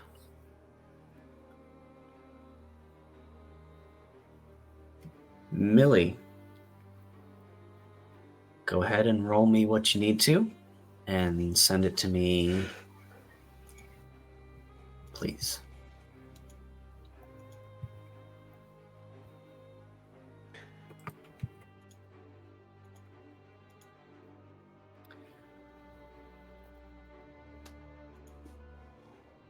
Oh.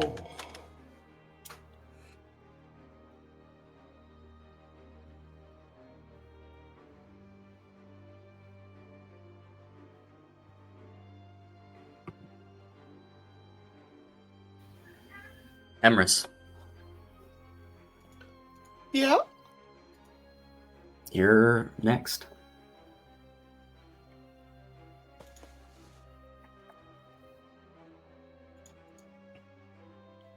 Emrys knows nothing of Brazers.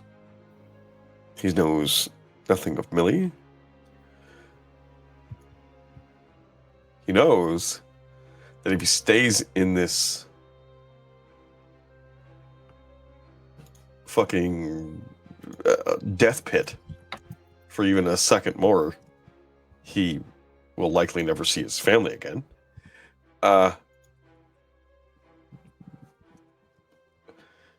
Just as a reflex, he's going to try and cast haste.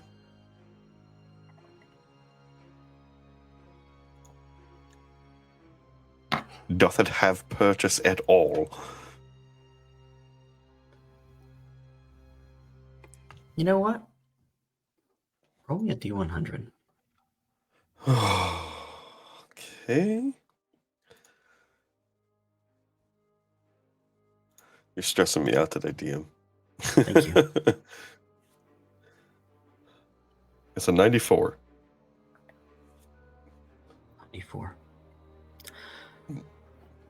Xenia. You're outside the banquet hall door.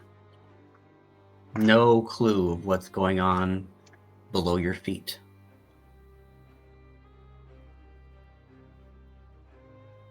Some of the lanterns on the walls flicker for a moment as Oleander begins to crack open the door. You begin to hear some of the conversation that is being had. To all of the beneficiaries of the Magisterium, thank you, and we are going to go to our next event this evening after we've dined, go over what is coming in the next year and what we are bringing into the future of Grand Soren. I think you'll enjoy what we have. But right before we do that, our usual fundraising auction will start. All of our items are provided by our dear collector this evening, and they stand up.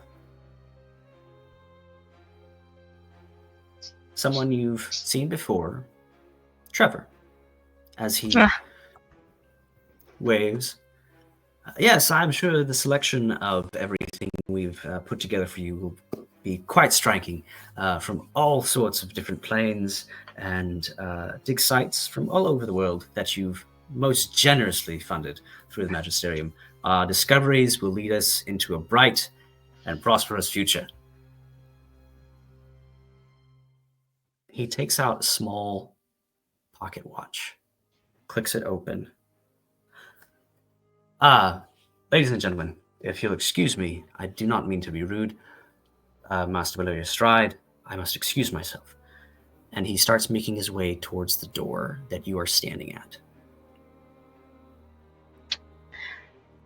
Xenia is going to position himself in such a way that he sort of takes a half step back behind Oleander, sort of lowers his head to see if he can catch anything that Trevor might be muttering to himself.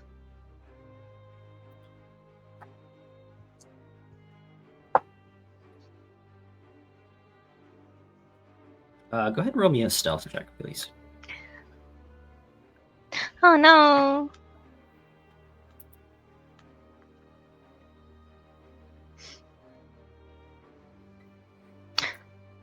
Oh no! Do I get advantage? Because, like, technically I'm hiding. No. Otherwise, it's a 13. 13. Disguise. Okay. He's in disguise. Oh, wait. Thank you for bringing that up. Yeah, actually, I can do that. I will use Nature's Veil because it's an innate ability. You draw on the powers of nature to hide yourself from view briefly. As a bonus action, you can magically become invisible along with any equipment you are wearing or carrying until the start of my next turn. I am invisible. The best.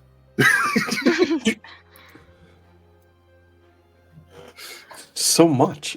He stops at the door where Oleander is, and he puts his hand on his shoulder. You are invisible. You've done this before. And typically, as a wolf or something that is after you, will typically walk on by.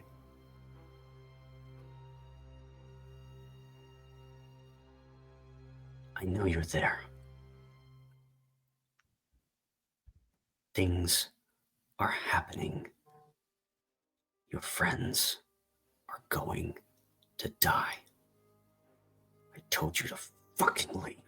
And he grabs Oleander by the... Yes, son, of course, yes. You're right this way. And he shoves him out the door. Do you follow? Do you stay? I don't know where my friends are. So where's down? Where did everybody go?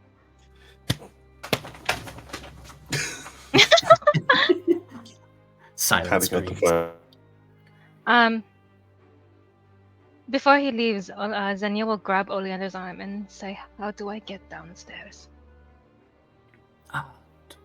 Downstairs. Down, Down. basement, cellar, anything.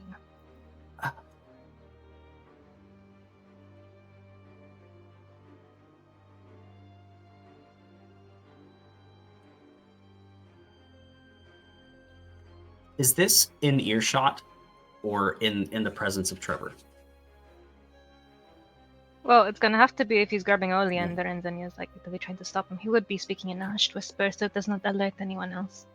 Okay. Go ahead and give me an athletics check, please. Oh, shock! That's a 17 plus 1 for an 18. This is mother's strength. With a 23, Fine. Trevor grabs your arm, closes the door, and shoves you up against the wall. What the fuck are you doing? Out! He shoves the pocket watch in your face as he clicks it up. Do you know what this is? No, you don't.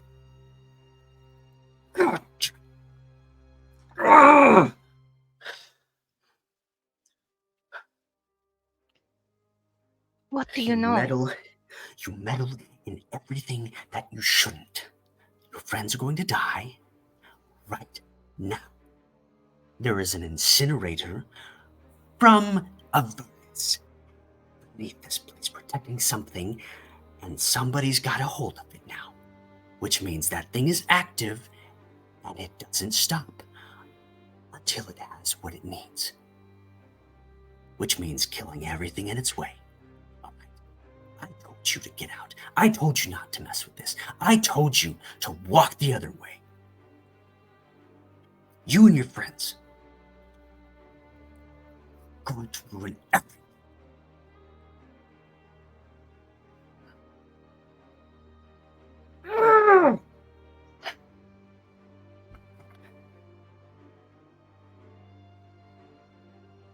Okay, all right. We've got maybe 20 minutes before Beleria's Stride figures out what's happening. Maybe 20 minutes.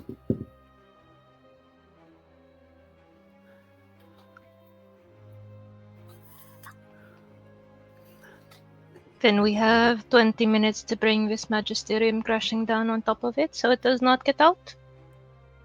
No, it's not going to get out. It's not going to get out. It's going... Oh. There's a piece of the Ever Paragon underneath the Magisterium, and it's protecting it. Keep giving away secrets.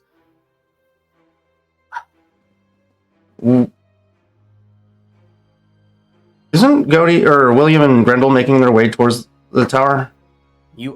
Yes. You are in the courtyard at this point and would be coming up on probably where Harpon would be located in the general vicinity. They would be able to have a visual on you, but you wouldn't have a visual knowledge on Harpon exactly because he is disguised moving through the crowd. Grendel is just technically not anymore. William's command. Technically not anymore. Oh, okay. Harpon is currently unable to disguise themselves. Oi.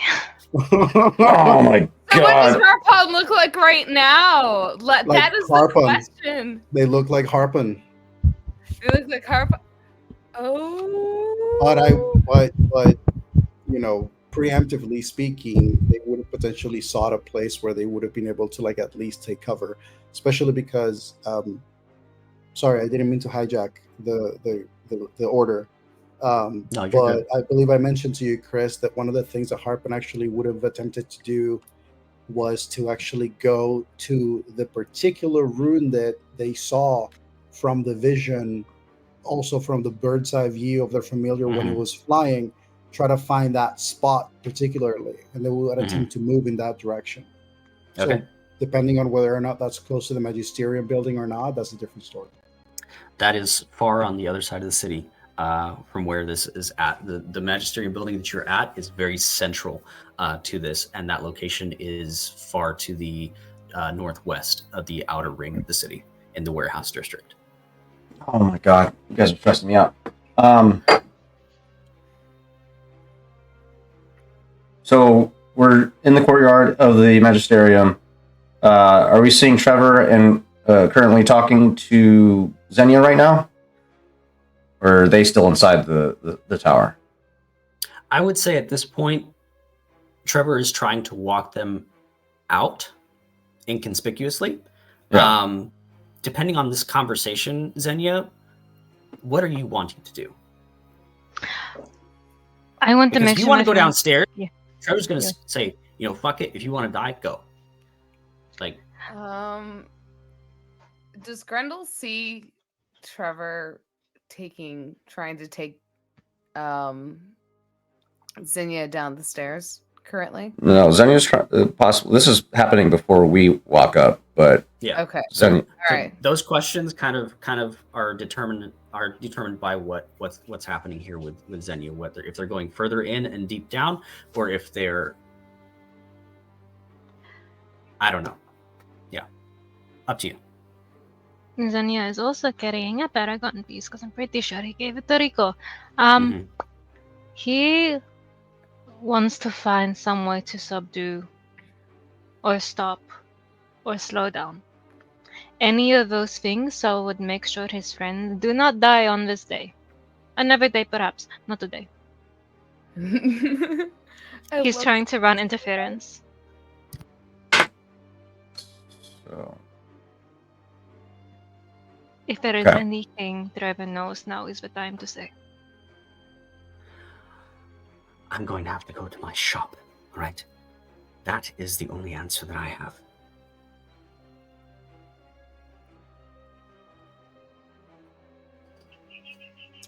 The Midnight Court is very important to me, all right? They are the key to what I'm trying to do. Once that happens, fuck them. But I need to maintain what I have gained so far. And I swear to every single layer of Avernus, I will destroy you if you get in the way. You need to get something from your shop? Yes. Which way?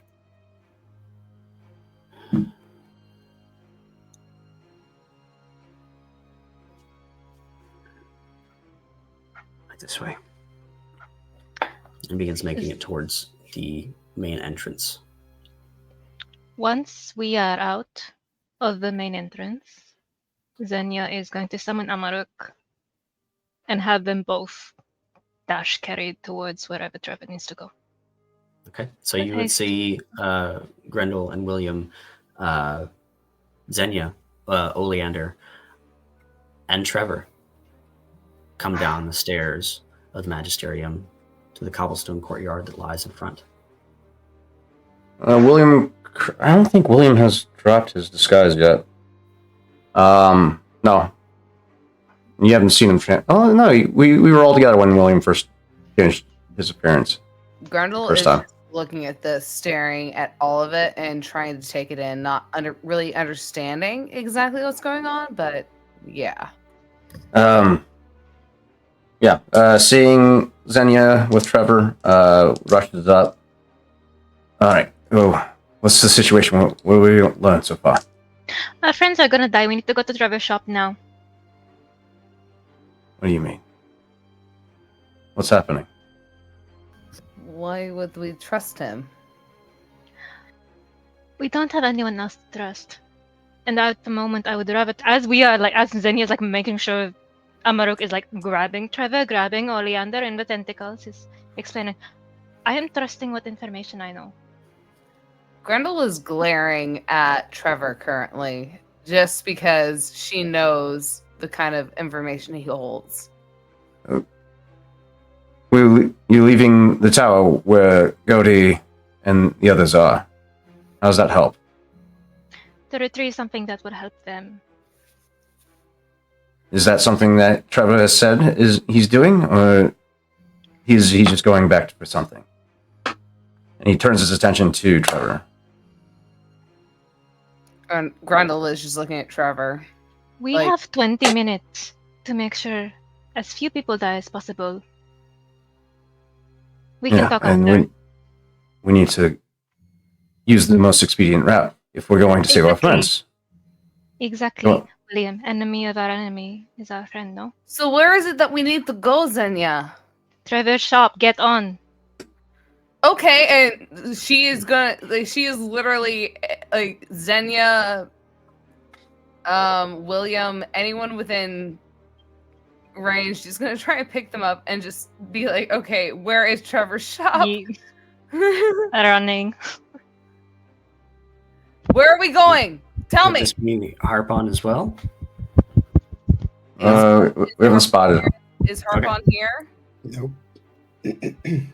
Okay, so we've got Grendel, Xenia, William, and Trevor. Perfect. Emrys, back into combat. It's your turn.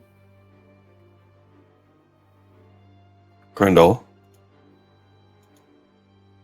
Taylor, I should say. Are What's you the shield called? It's a buckler, Yeah, technically. the Amber Buckler. And I'm sorry, what were you saying, Chris? It's the Amber Buckler. Yeah. If Amber he's trying to look it Buckler. up by But name. currently, then, it is resided and kept within the portable hole because they are in such a. Excuse me, I apologize. Oh, such a drastic. So it's not one of the pieces that got given to. No, Emrys. Emrys would not be able to sense any like her buckler because sadly she put her buckler in her in the portable hole because they were going to a place where they are not supposed Portable to hole or have it. bag of holding? Okay. Then Emrys only sees one thing he can do. To clarify, they were all put in a bag of holding of sorts. That was what we were discussing before we left Grant's Horn. Or the ship. Bag of holding of what? Oh dear God. That's why I thought I had the shield at least. You have Xenia wouldn't give the bracer, but You have the Sea King's Fang. I have the Sea King's Fang. Which or from that thought. and William wouldn't leave the buckler back at the ship. It would be traveling with us if we're all leaving. You also have what I believe is called the Weave Eater, if I'm not mistaken. That's my rapier, yes. Yeah. Chris, before Emrys takes an action, with the information that I was given by Harpon, does Godi recall anything brazier-like? Does this seem like something in the room? Is it within the furnace? Is it the sigil that we saw light up when this thing started yelling at me?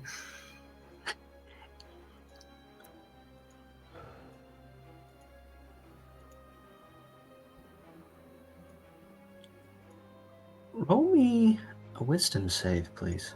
Wisdom save? Mhm. I have to save? Whoa, good. Wait, hang on, guys. Don't worry. I'm a druid now. I still feel for you. +9, so that is a 27. 27. Very good. Jesus Christ.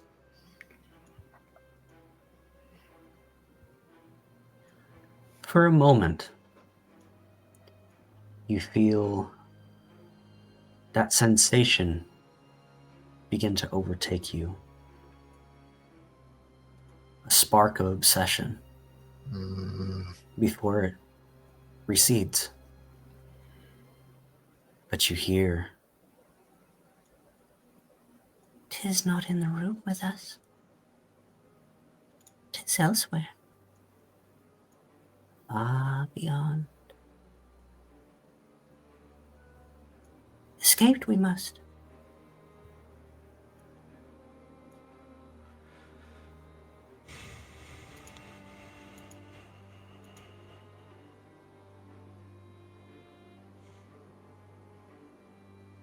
Okay. We have a few things to process here. Brazier, that I was told, deactivates this thing. Not in the room. Cannot do anything about. There is no off switch. New voice in the head saying we have to leave. Is a 3,000-foot climb straight up. With this thing potentially on our ass the entire way. Yeah. What exits does Godi remember from this room? There are 2 doors. One in the middle of the room, directly across from where the construct is, at the far end. There is Okay. one on the right-hand side of the room if you're facing the construct on the right side of the room. The stairs that they're talking about are on the left side of the room around a corner to one side. So those are the 3 main entrances, exits in and out of this room. The room extends beyond the furnace to more of the pods that have been shattered. Okay. So big doors, across from the furnace, staircase. What was the third one? I'm sorry. Which ones have you said? The staircase, the one on the right, Staircase, and the the one at the back of the door. room? At the back of the room. Mhm. And I don't know. What size is this construct, mechanically speaking? It is a huge construct. Huge. Occupies a 15-foot by 15-foot square. Cube, I should say. Doors. Which of those 3 exits is the smallest?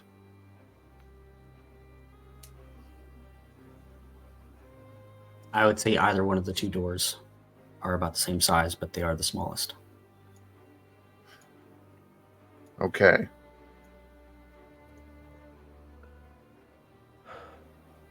And we are still obscured by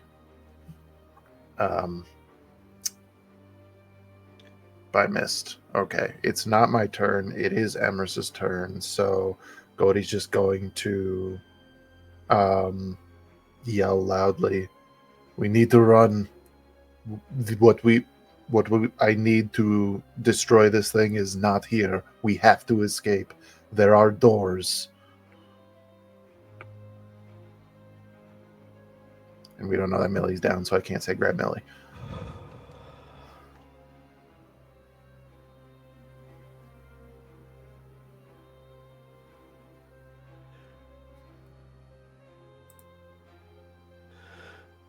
Emrys is going. You rolled a 94 on the percentile, correct?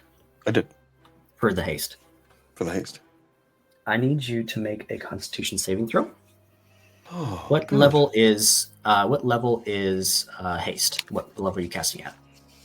It's 3rd level. 3rd level? Okay.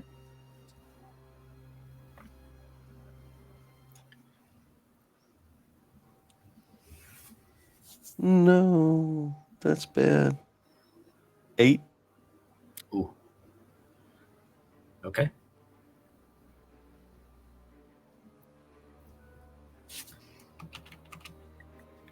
You put your hand on yourself to cast haste. You feel the energy spark like before. I can do this. You put it on yourself. Your hand begins to vibrate for a moment before it stops. You try again, and one more time. As the spell takes, your whole body begins to tingle and vibrate. You feel this oppressive force on you, blocking you from your connection to the weave, suddenly release for a moment as it floods your whole body. You have effectively cast haste. However, For each action that you take while hasted, you will take 1d4 points of damage.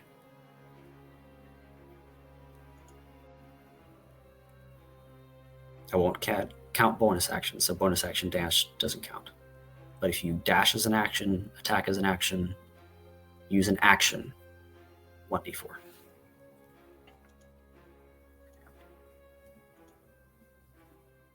This is a huge creature. This is a huge creature, yes. Large appendages. Mm-hmm. It is a creature, right? It is Not a a construct. It is a construct. Potential for it not to work.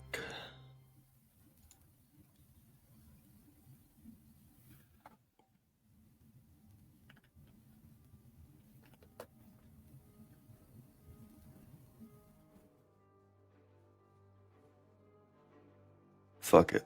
I was born to be stupid. I'm gonna take one of the potions of fire resistance.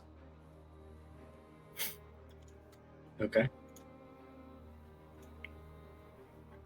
As a bonus action. Those are ones that you bought from a shop in town, correct? Mm-hmm. Okay.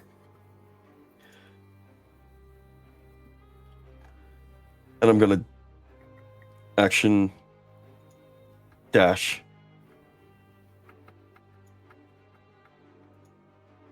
at this creature, or at this thing, while reaching my hand in my bag.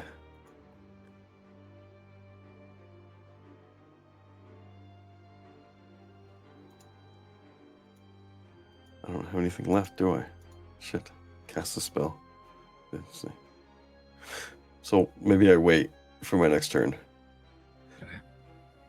So I'm just going to drink the potion and kind of walk to the back of the room, not take an action or extra or anything. Okay. Goaty.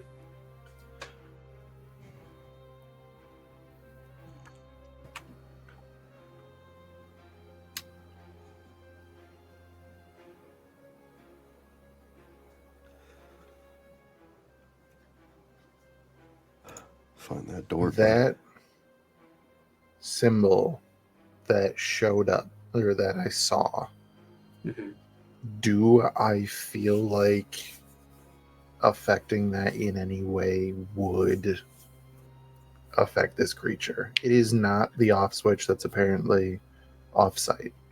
The sigil effectively activated, and you can see parts of it displayed on the armor that it is constructed for itself.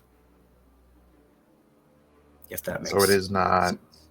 It is not attached to a certain thing. It is the thing. Okay. That is the connection point for whatever it's attached to the brazier that is elsewhere. In that what you're getting at is I cannot affect that here that is coming from the brazier. Correct. Okay. Alrighty.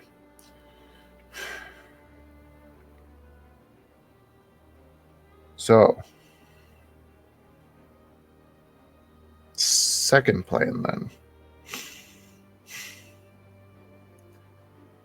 Charged or items that have charged spells or other abilities that hold a spell to be cast at a later time still function even though magic is off. What about Godey's Pearl of Power? Mm-hmm. If I use that, does that actually give me a third level spell slot that I can then use? Ooh, interesting. If you use that,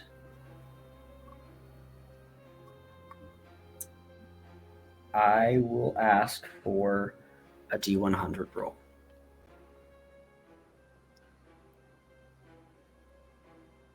On a high number,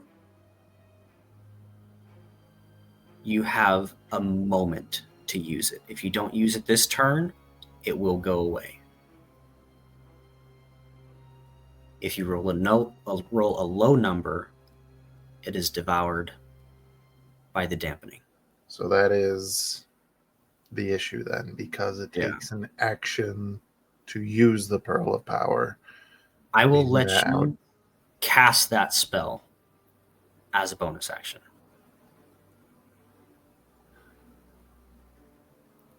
Fuck it, we ball. 100 D100, I heard. Big money, no whammies.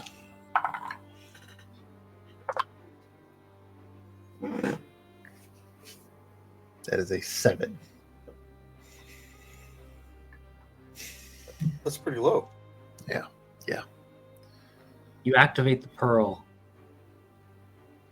It sparks for a moment before a cracked pearl in your hand. Now just a piece of impurity. With a deep breath, so action otherwise wasted.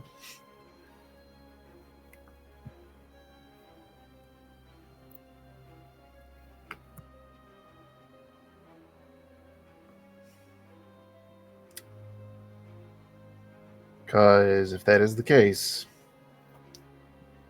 then Godey's. Oh, go ahead.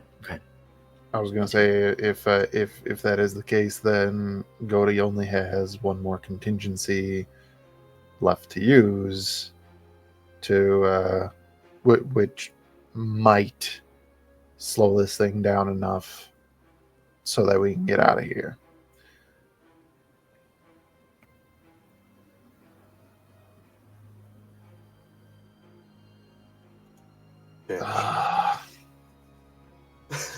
I wish I could use banishment. I don't even have banishment right now.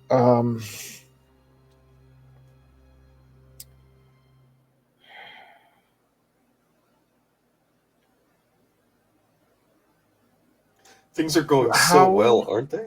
How terrible of an idea does Godey think it is if he tries to use an item that is attached to a piece of the Amber Paragon? Which one?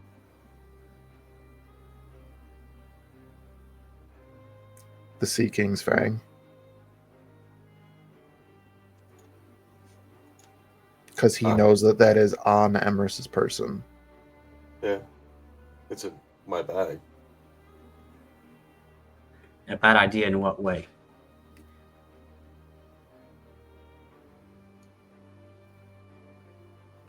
In any way. He doesn't intend to keep it, but he also doesn't want to subject somebody else to what the Paragon does.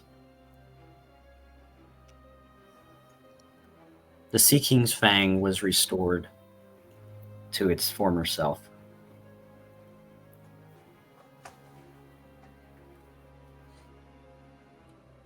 After being broken for a bit. Using it now wouldn't be unsafe, most likely. For like Godey personally? For Godey personally, for most of you here, really. I was about to use it. I'm not gonna lie.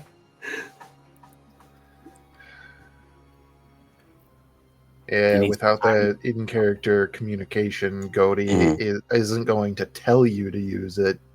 No, for sure. It's steamy in here. Yeah. And I moved. He's going to try to find Emrys. You should try to find the door, my guy. I know that I should, but he feels in this moment that he perception check with disadvantage. Alrighty. He rolls badly and accidentally finds the door. trying to find me. Yes. With disadvantage, that is a natural 1 for a 10. You would find him. It will be probably next round before you do. Do I find the door on accident first? Door, stairs, anything like that? Consult the bones.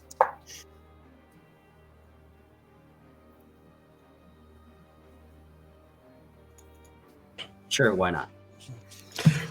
If that's the case, then he's going to feel like that is serendipitous and just start yelling, I found the exit, and like wait, try to get everybody to come here.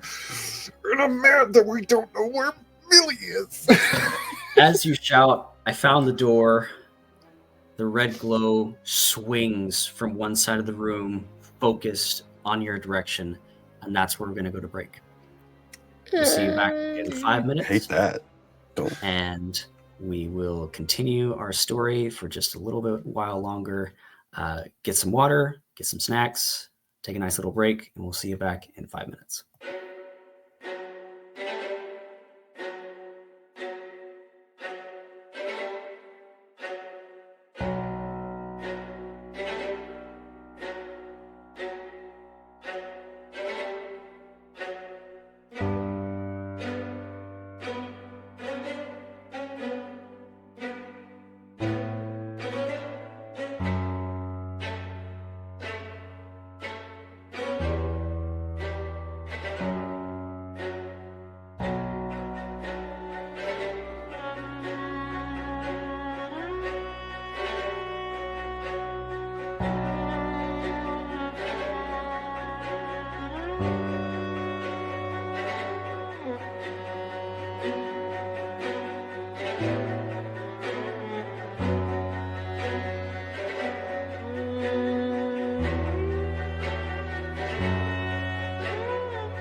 Hello, welcome back. Hope you had a good break. I completely apologize. We usually do this at the beginning. I forgot to go over our shows for the week at the beginning. I totally forgot. I was off for a week and I completely forgot about it. So, coming up, we have Tuesday, Edge of the Empire with our DM Daddy Tarzan.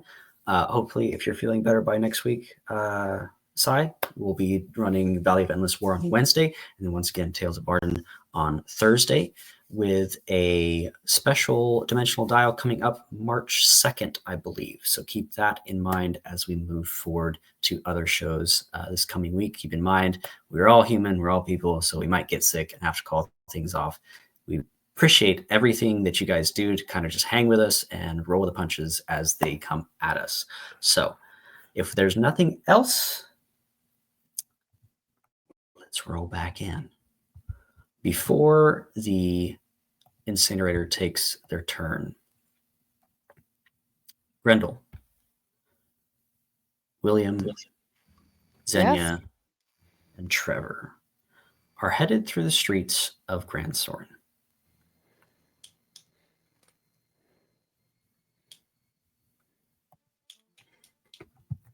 Yeah. Yeah. Well, at this point, Grendel, like, especially considering her mother, like, tried to stop her, she is, again, just going towards the goal that William told her to, which was the tower, and she's booking it. That's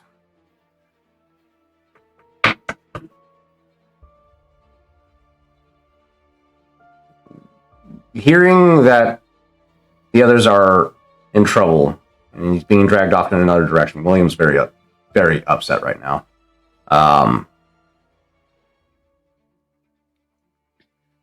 His eyes are just fixed on the tower. He doesn't feel like this is the best course of action. Well, if he felt Grendel move away, Grendel, like I said, is booking it towards the tower. Like, there is nothing stopping we're being dragged her. off. We're being dragged off towards Trevor's shop right now with Xenia. Oh shit! You don't need to come. I just said we're going to Trevor's shop. What you do is your own choice. But Xenia is going to the shop to get what we might need the help because he figures that is the best course of action, rather than trying to stop the inevitable without the right tools to do so. So, Grendel will turn to Xenia and just be like, "So, why is it that we're here? I thought we were supposed to go back and we were supposed to help our friends. And what is going on? Why are you here, Xenia?" I don't think any of us have the means to help our friends right now. Trevor seems to have something. What is it that Trevor has? The whole time you guys are going in that direction, Trevor's just muttering to himself, I just wanted a nice evening of selling my shit, having some caviar, and drinking wine. What's wrong with that? Instead, I've got to break these stupid... Okay, so is this, like, very noticeable? Yes. Yeah, he's having a meltdown right now. Okay, like, oh my God, I'm sorry, but unraveling. I will say Grendel, like, after a certain particular point, like, watching him kind of, like, go into these fits, she just suddenly grabs him by the back of the collar and pulls him back and just goes, "What is it that you're, like, why are you here? Why are you even here? You always show up in the most inconvenient times, and I don't understand." We don't have time for this, Grendel. Where are you getting anything that can help us get down to our friends? Yes! You want to get down to your friends? I can get you there. All right? That's fine. I can get you there. No problem. God, Good. get you Why out don't of you my do it right hair. now? Absolutely. Get out of here.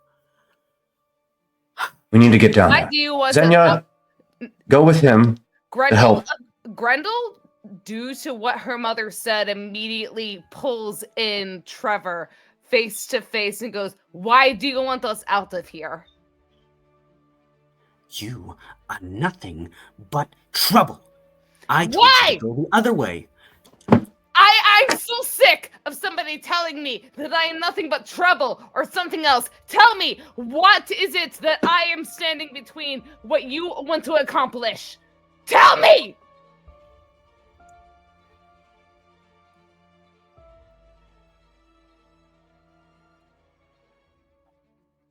Little brewery girl.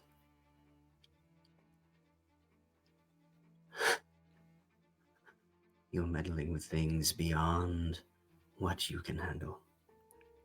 I'm sitting here holding you in my fucking hands, so tell me, what can I handle?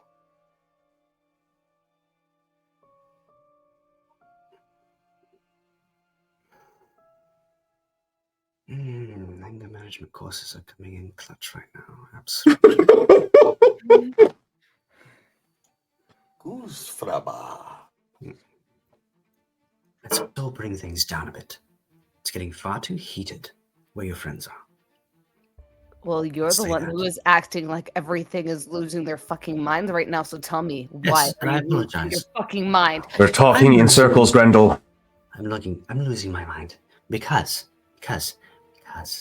your dear friends have activated something incredibly powerful beneath the magisterium, and they're going to die. What's If his they exact do name? happen to make it out alive, which is highly unlikely,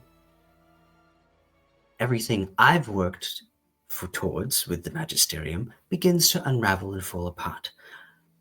My character gets questioned, and I can't have that. It's bad for business. You understand?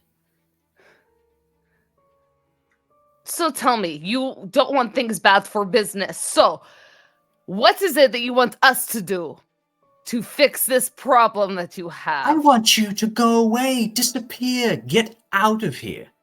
That's what I Wait. want. I want. You're not I want leaving to have without the never friends. met any of you. Take Do us you to where understand? they are.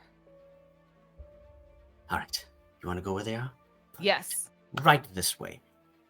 Be You my said- guest. Hold on. You said it, Yeah, go ahead. you said this thing has been activated. Is there a way to deactivate?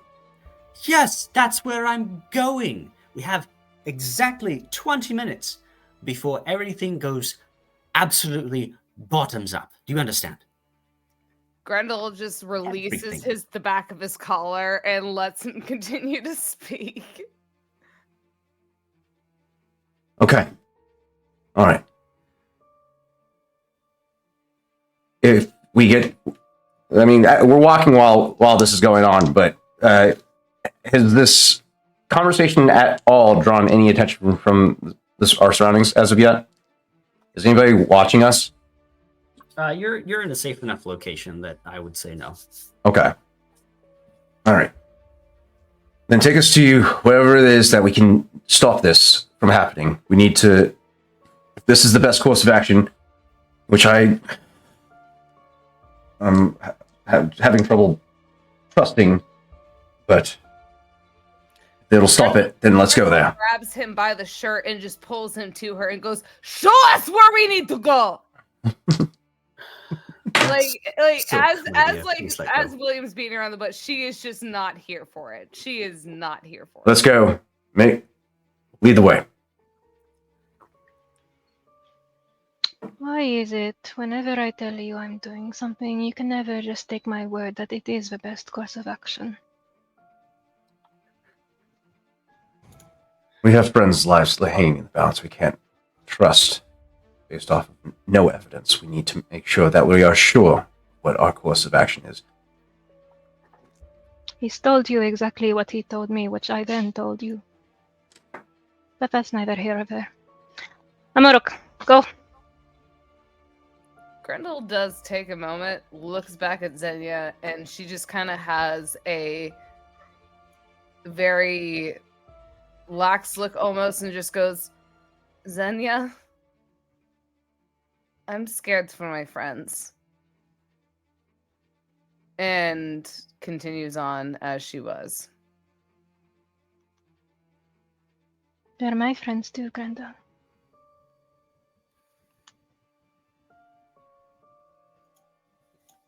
You make it to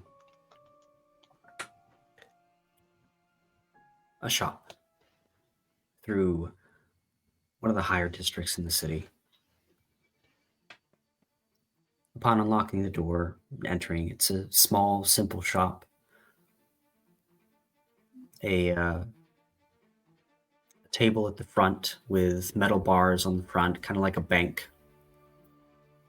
As you go through there, past the back curtain, a comfortable abode lies behind. Drapery, curtains, rugs, a wide array of a collection of high-dollar liquors on one wall, animal head mounts, and all sorts of different things just decorating this entire space, a large fireplace. He goes, all right, I will need at least one of you to go in. Which one of you is less likely to step on something they're not supposed to?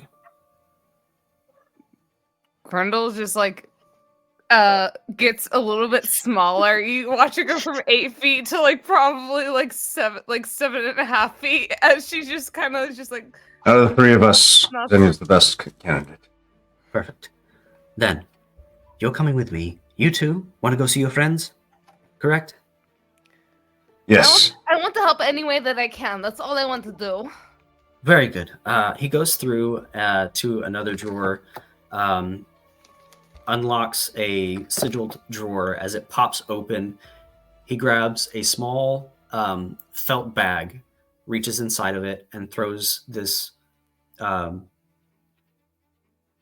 black red powder at the fireplace as an instantaneous fire alights in there. A sigil appears inside of the flames, moving with it. Want to go see your friends? There it is. There's the door. You. Now, listen very carefully. You're going to enter my vault. Do you understand? God, I'm going to have to break through all of my security measures. What do you mean by vaults? Are you talking about where you keep money? Because I'm not Where money. I keep my entire collection. Do you understand? I collect things. Randall, with me. Let's go. Items. Okay, and she's just gonna hold out her hand.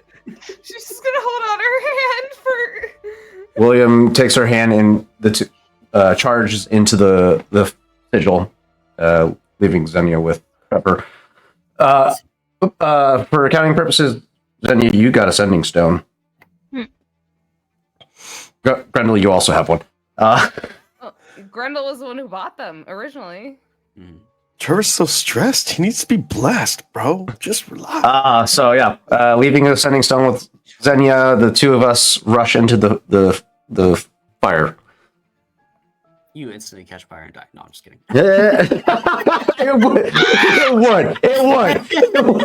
It would be a trap. It's blue powder.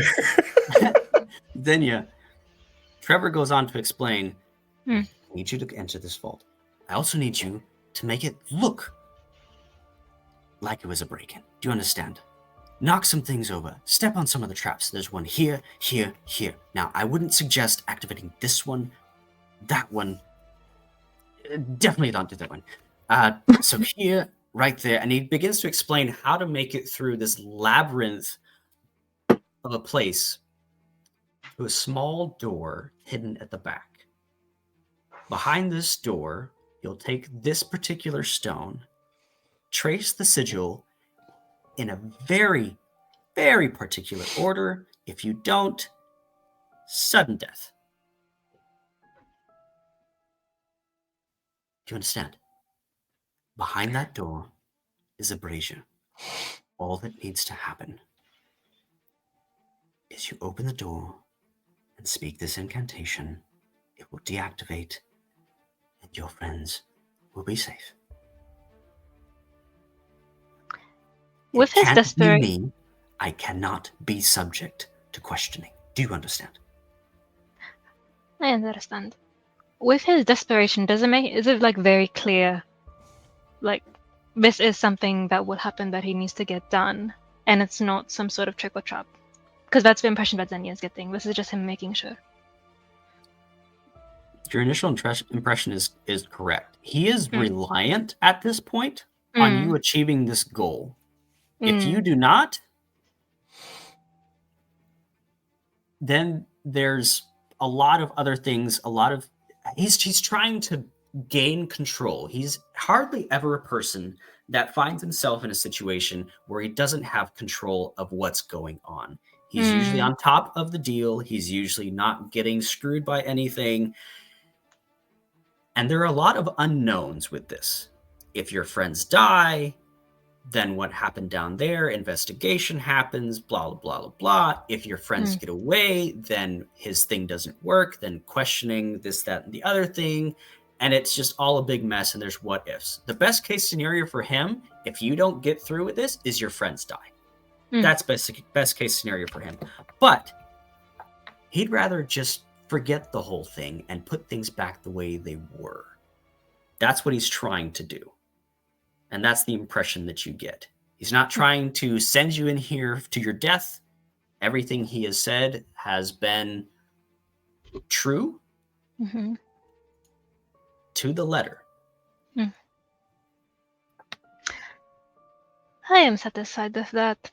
And what he has done essentially is to undo those traps. He's let an abyssal direwolf loose in a china shop. Basically. Okay. That's what's happened. Things have been knocked down. In fact, it could look like it was multiple people having stages broken, considering those tentacles have a reach that a normal person simply would not have. And then he will, very carefully, use the tip of his pointed nail to trace that sigil. Okay. I need you to make me some checks as you make your way through. Okay. Give me 2 dexterity saving throws. Very good. 24 on the first one. Not so good. 9 on the second one. 9. Okay. You get a little singed on that second one. 3 points. Not a whole lot. It's fine. Just a bit of a You make scalding. it through this collection, and it is amazing. There are things here from other planes of existence. There are things from the Abyss, from Avernus. There are coins, collector's items. There's extra spaces. As you make your way through, there are terrariums with ample space for interplanar animals in this space. Rare 3-headed boars and just all sorts of different things in here behind these glass spaces. They seem well fed, happy in their environment, with plenty of room, well taken care of, well groomed. And you spot the door on the other end. Your destination. For this,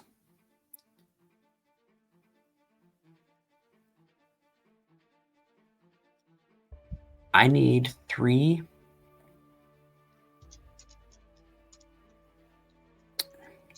successes on God. D20 rolls as you trace this sigil.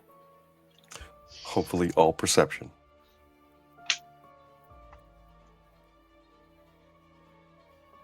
What skill would you like to use based on the information that was given to you? It'd be a dexterity to make sure that your hand is not shaking or wobbly. Intelligence to recollect what was told.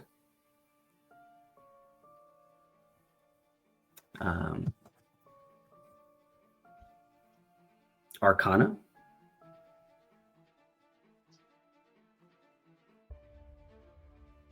Sleight of hand.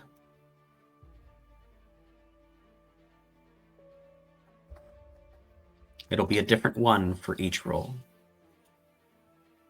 It would likely, based on highest chances, have to be Arcana. For at least the first one. Okay. History is about the same, so either of those.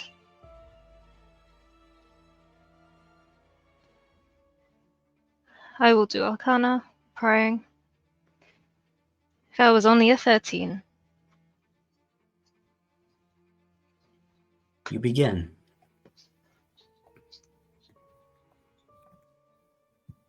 And you think it's going to be more difficult than it is. As you begin through this tracing,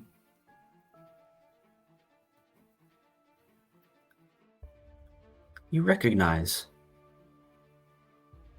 parts of this. Oh, okay.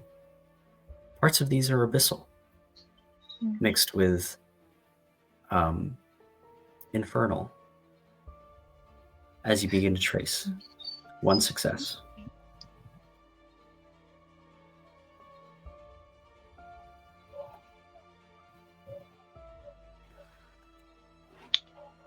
I will go with history for the next one to recall what was told to me. And also internally just be thinking, what would Godi would have done?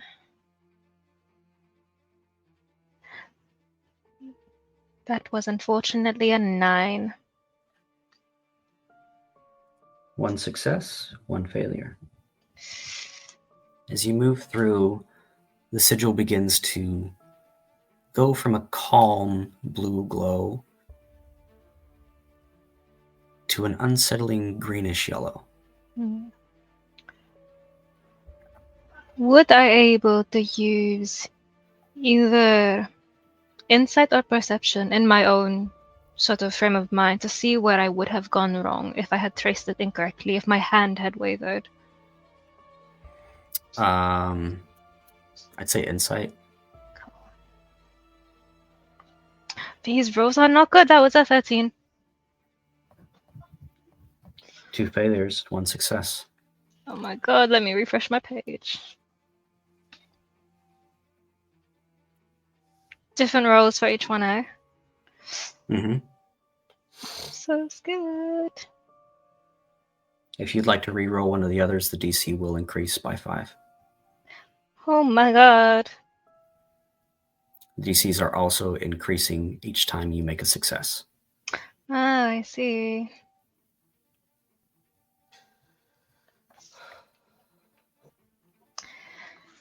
Oop, shit, sorry, I stood on something. We could do History Arcana. I can attempt Sleight of Hand, but I cannot guarantee it would be good. Alternatively, can't find a reason to use Survival, but in times of desperation, perhaps. Avoiding natural hazards would be Survival. This seems to be very hazardous. And go ahead and give me this roll in private chat, please. Or in DM.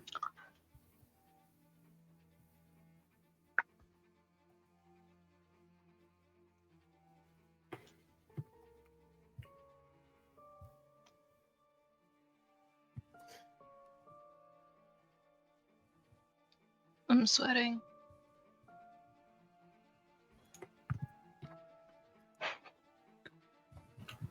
Because it's hot. You're sweating because it's hot where you are.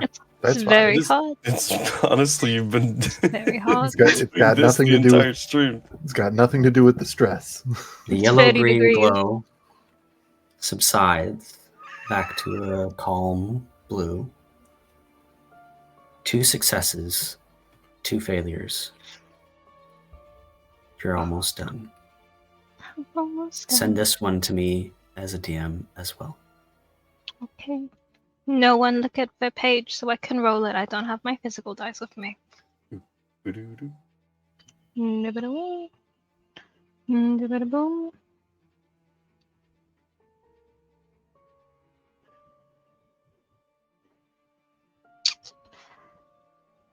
Let's see. We've done Arcana, we've done History, we did Insight. Survival. Oh god. Investigation? Maybe? Okay.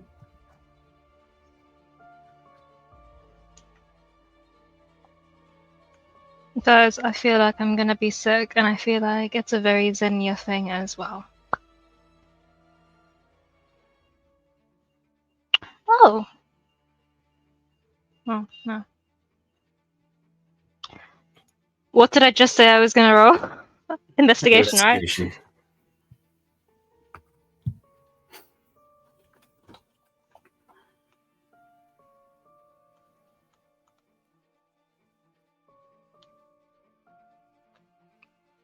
I'm gonna throw up. Dodie, Emerus, Millie. As you yell, "Here's the door," the eerie heat wafts across the room as it's going to make its 2 attacks. Chris, check your DM real quick.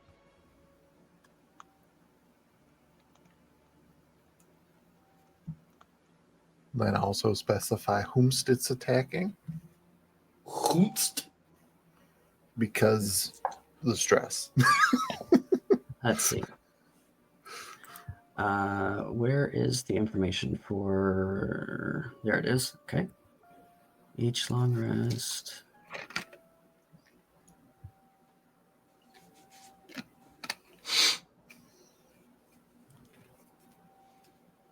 Let's see. So you gain advantage on your next wisdom saving throw.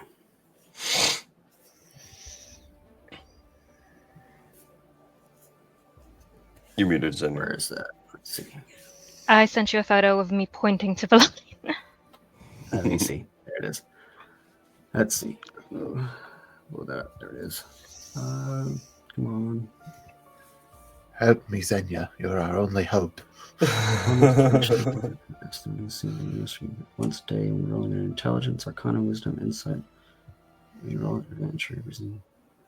Ooh. Mm. Ooh.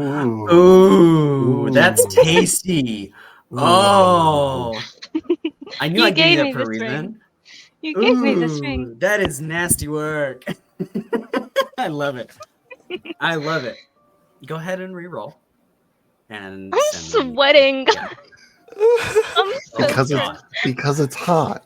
It's Everything hot. is fine. Everything is fine. Oh God. Okay. So yeah. I'm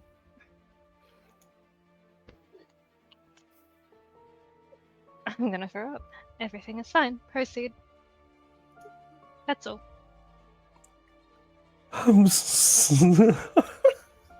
What Just just slam. happened?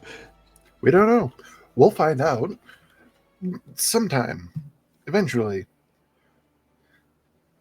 The long sword sweeps across the room, dragging across the floor, sending more sparks along the ground that you see sparking through the mist, creating these just yellow flares here and there as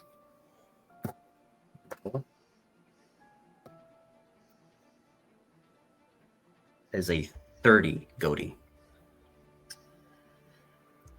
Yep. As if out of nowhere, through the mist, you are slammed against the wall by the side of the longsword. This will be bludgeoning damage. That is... Oof. let's see. Magical bludgeoning damage. 7, 10, 15 bludgeoning and... Cody, stay alive, damn it. 18 fire damage. 15 plus 18 is 33. Reaction Stone's Endurance. I'm going to roll 1d12 and add 1 to that and reduce the whole total by that. So 33 minus 9 is going to be 24 is the total that I take. I'm fine, guys. I'm fine, guys. For now. Okay. I rolled for a recharge of cleansing fire. We don't need that. And I got it. Okay.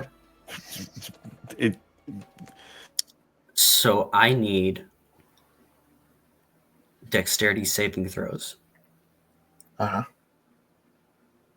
from Emrys and Cody. Uh-huh. Uh-huh. Uh-huh. how is this a large cone?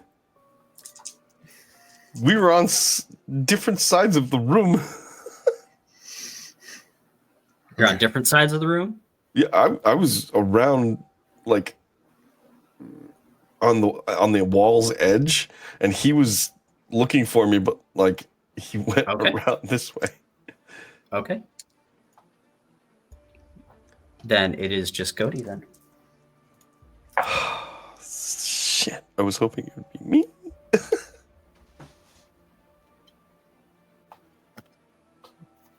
That is a 10. Okay.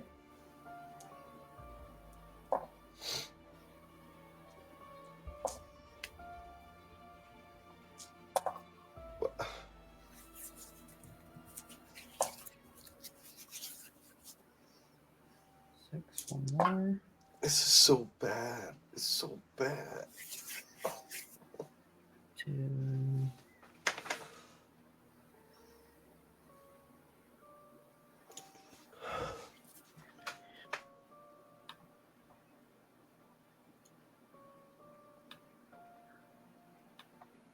Okay. As you're slammed up against the wall, this incinerator leans in once again, opening up its entire helm. Stares directly at it. As you take 62 points of fire damage, as ash and fire pour over Cody. Cody is unconscious. Millie, it is your turn.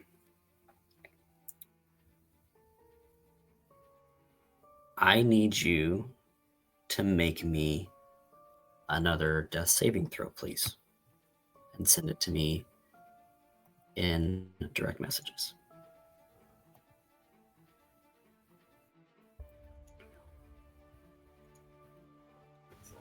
It is sent Saya. Thank you. Question though, Mm-hmm. because I haven't used it this session Mm-hmm. or any session, I still have an inspiration die that I have been saving since I was on annual training last year. What I would like to do with it is to see if there is a roll that I need to make to see if I can transfer that to someone else as a way of guiding fate, since the cloaked is still active, and I can theoretically tell when someone is nearing their end before the results go through. But you're also unconscious, homie. True. So that's where I'm trying to see. Cody, yeah. I would say, here we go. Okay. Millie, Hi there. you don't find yourself in this crematorium of a laboratory.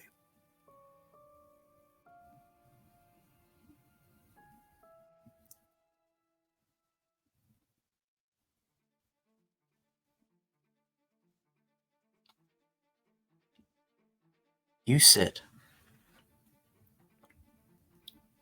in a space that is neither the material plane nor the other side.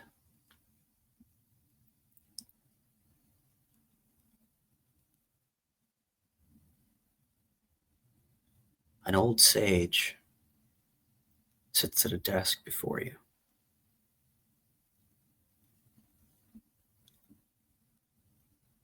Ah, we have one more. Very well. What is it from your life you wish to see one last time?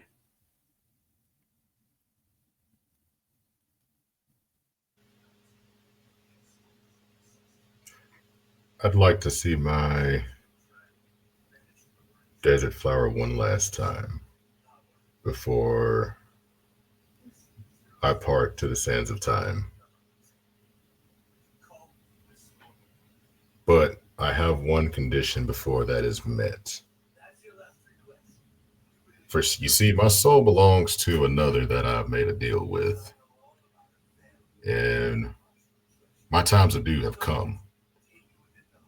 However, there are others that it's not their time just yet, and I'd like to bestow one last gift, Millie style, to them. And for that, I do offer the last amount of souls that I do have.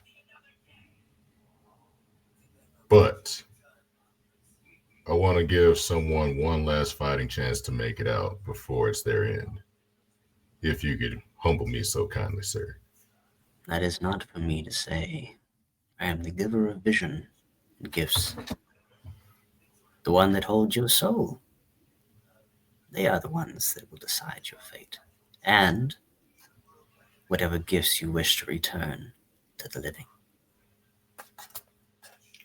And he turns a page in a book,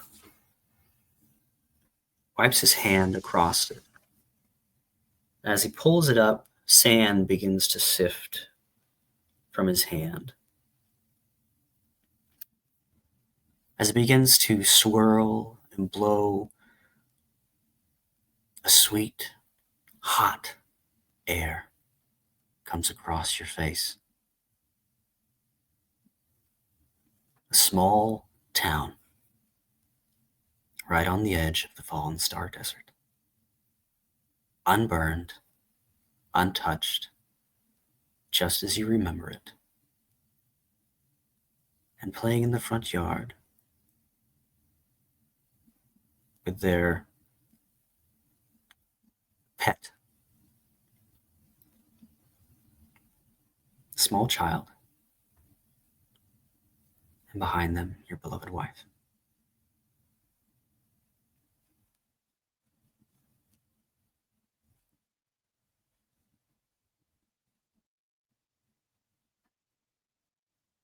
One last time, your life goes before your eyes, moving through years,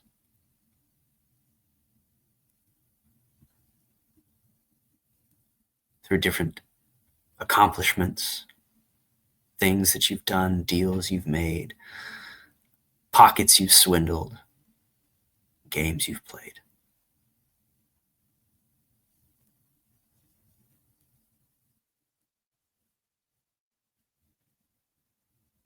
A hand creeps onto your shoulder.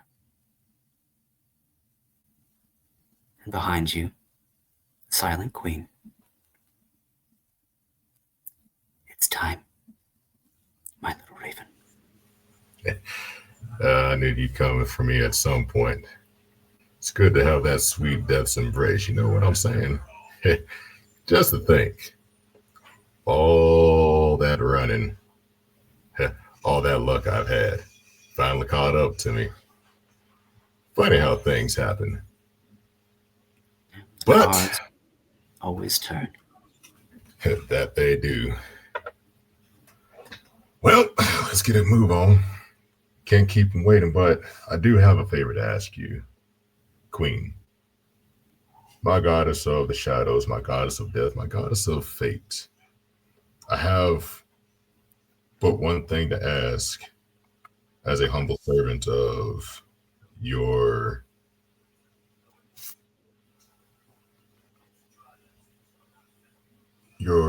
kingdom. There's a few people I regret stumbling upon due to, well, of my of my ways in nature, but I do want to bestow upon them one last chance of fate. And you already know I'm yours, but of all the years that I've served you, this is the only thing that I ask, and I don't mean to be greedy. But I want to give all of them one last chance to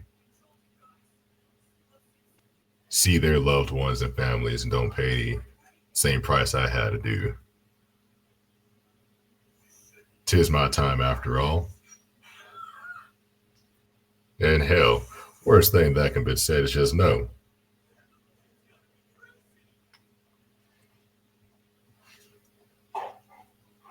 Then Millie's going to cash in that inspiration that I've been holding in for so long and that other one from many games ago. You never cease to amaze me, Millie. Or should I say, Herald, the Silent Queen.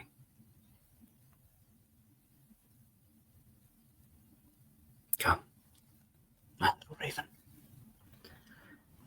You walk peacefully into death's embrace, knowing that your life had meaning and you had one hell of a ride. Goaty, you have advantage on your death saving throw. You may use it at any time. You also have obtained the blessing of the Silent Queen, which will add a 1d4 to your death saving throws.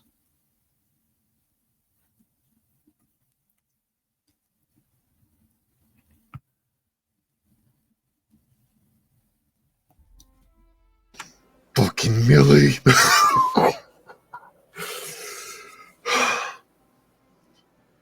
Emrys.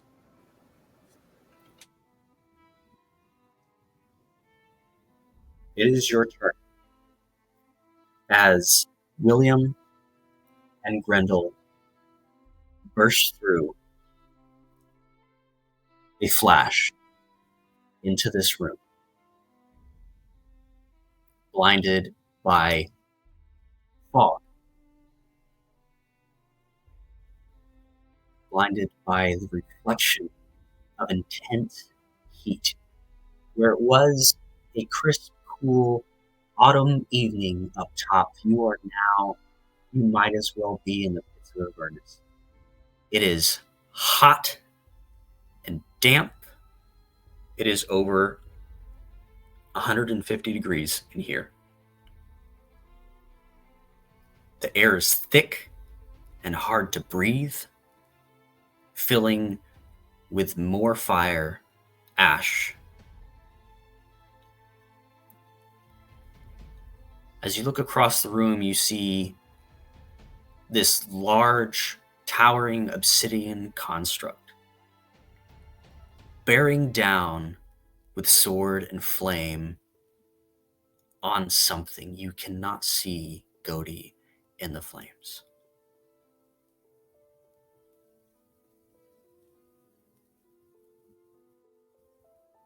Go ahead and roll me initiative. We'll put you in. No, Emrys. Grendel and William are rolling initiative. You're at 18, I believe. So initiative. We are rolling initiative currently. Yes, Grendel and William, please roll initiative. You are in this fight.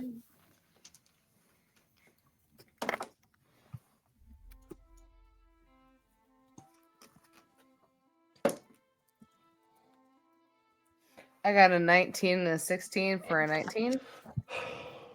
Plus? No, she doesn't have any plus dex. Oh, yeah. No. It's flat as fuck. I just get advantage on on initiative. That's all I get is Advantage is really good. It helps. sometimes it does, sometimes it doesn't. That's fucking wild.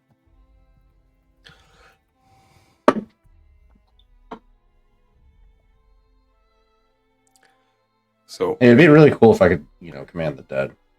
is William going before me, or What's your dexterity modifier? I have a +5 for my dexterity mod. So you have a 21, William, Yeah. for initiative. Yeah. So William would go. William would go first. However, I am willing to give Emerus an extra turn, as he was already in the room and you guys are just appearing. So maybe it'll give advantage as to like, oh, there's people in this room and this is where they're at. Otherwise, you guys are going in blind. That's up to you. You guys can handle initiative however you want. You're 21, 19, and 18. You're all before the construct. Yeah, go ahead, man. I see a flash, some sort of magical teleportation, not knowing how that's possible,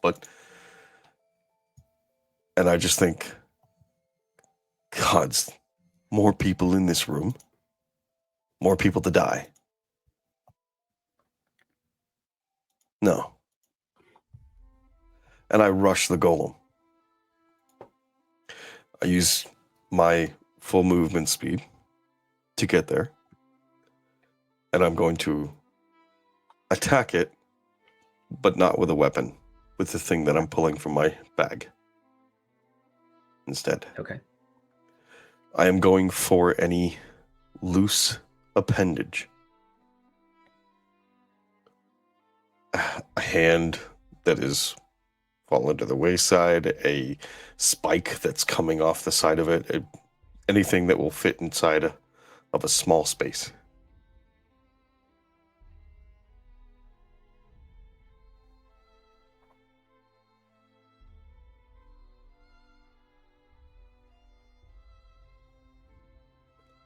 Okay. Go ahead and roll me an attack roll.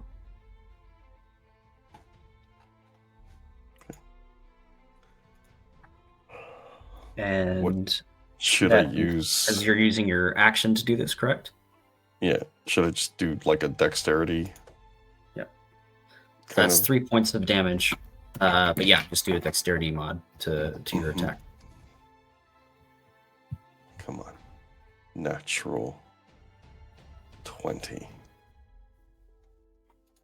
for a 23. 3 points of fire damage. So reduced to... No, just three points of damage, as that's from your haste spell. Oh, yep. Okay. Yep, every time you take an action, you take 1d4. So Emerson is reaching in his bag, and he's pulling out a cage, opening the little gate, and reaching to find an appendage on this thing. Okay. You reach,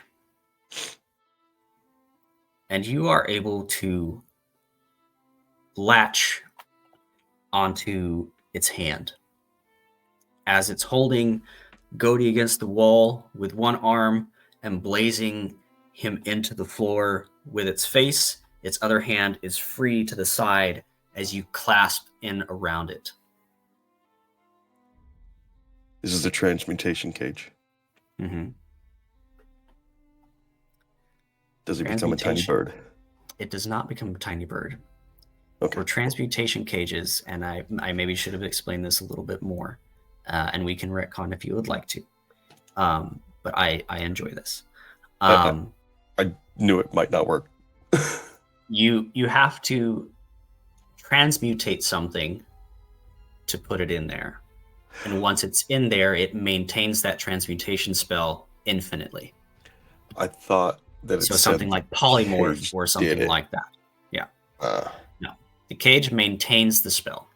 It does not. So you don't have to create- concentrate on it. Yeah. see, that is I'm sorry if that wasn't, but that is I was- information that would have made a difference. Yeah, But yeah.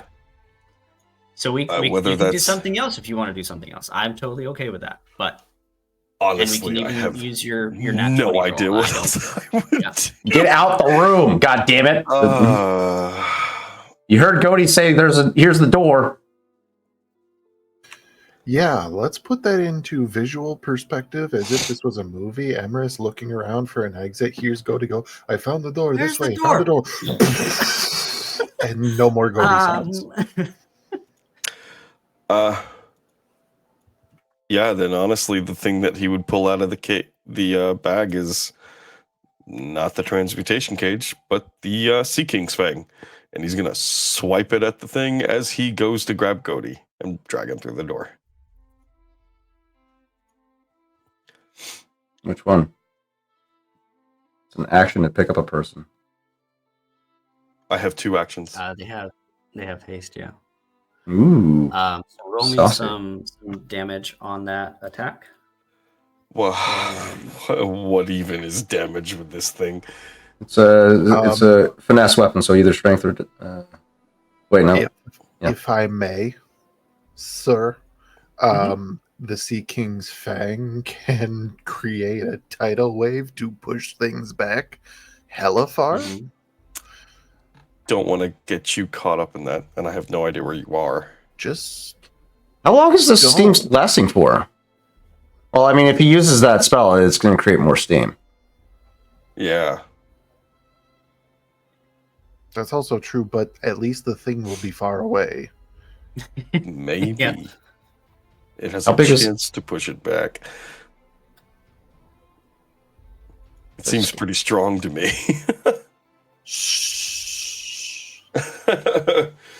My thing was hit it,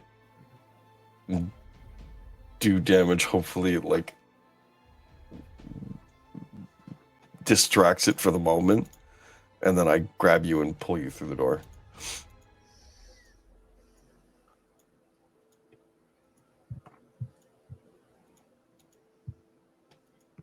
Okay, so we're rolling to hit with the Sea King's Fang.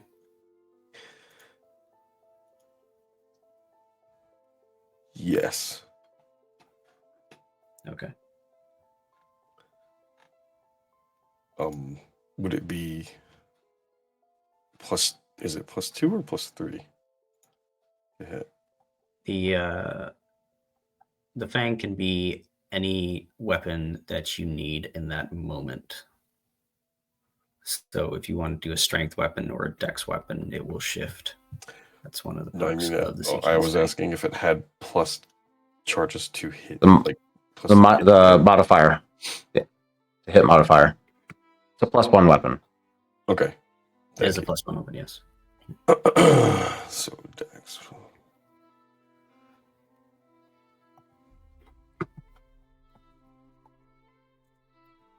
+8. I think I have +8. Yeah. Dagger of poison. 14 plus 8. 22. 22 hits. Go ahead and roll me some damage. Okay, so it's strange. It's 1d8 plus 3, then another d8, then another d10 of whatever element is imbued. Radiant. So 2d8 and a d. Why William can't use it. It got radiant damage.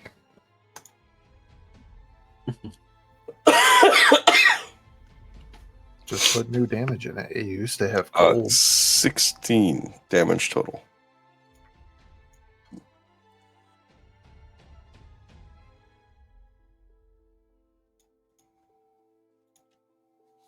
Okay.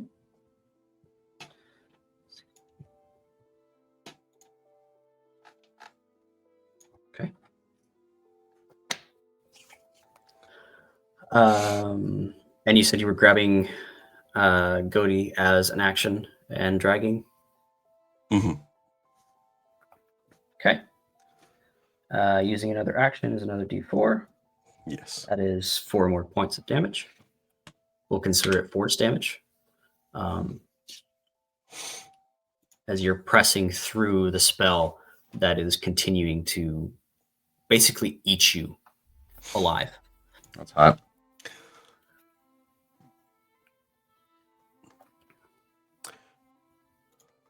Say, we'll probably be seeing Grendel and William bursting out of that flame at this point, and William calling out, "Goaty!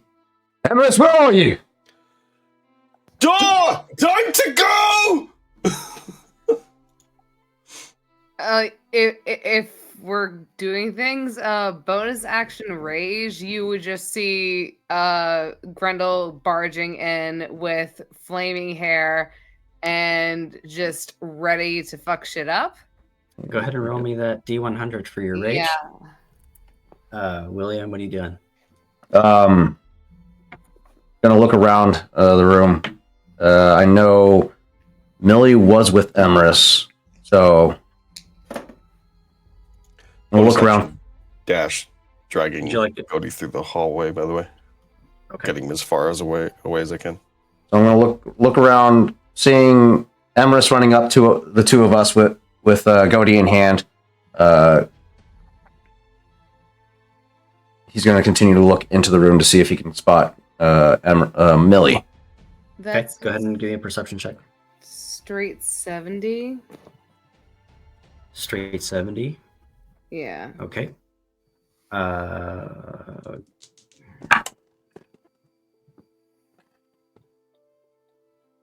Okay. So your AC increases by 2. The 1d6 fire damage to anyone who touches you. You do an extra d4 fire damage. Your strength goes to 25. Sick. You were Oh, super fuck close yeah. to going crazy. Supposed to go crazy again? Oh god. Yay! Oh god. Do I need fuck. 24 perception. Earned a superiority die for this one.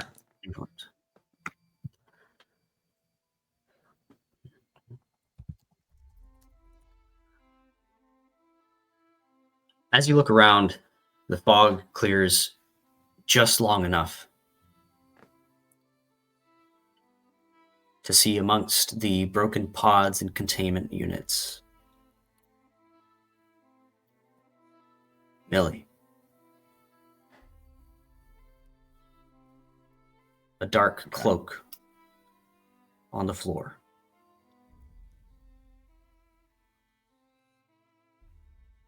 But it would appear that there is no body. A large pool of blood on the floor, and the feathered cloak.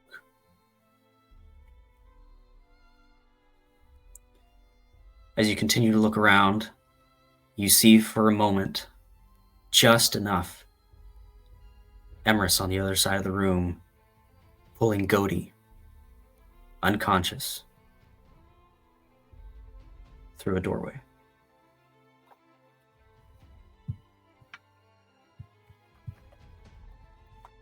Grendel, make for the door. I'm going for Emrys's cloak.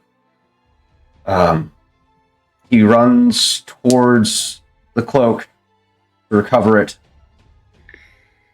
What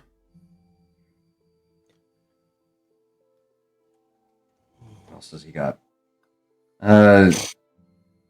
Yeah, he's gonna pick up the cloak, and then so he kind of breaks away from Grendel as the two of us make our way towards the door.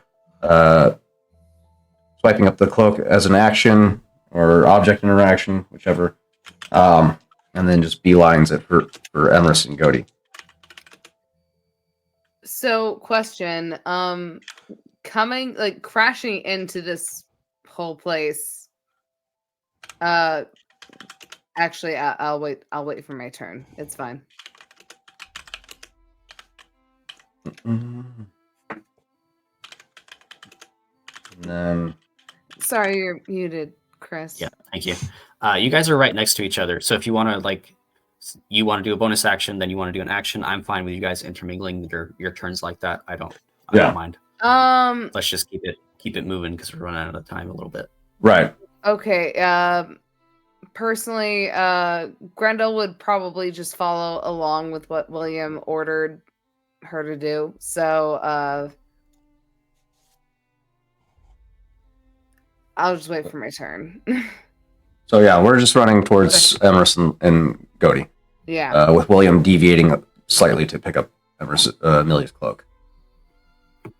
Grendel probably would go more towards Godey just because he's being dragged across the place. Yeah, they are together.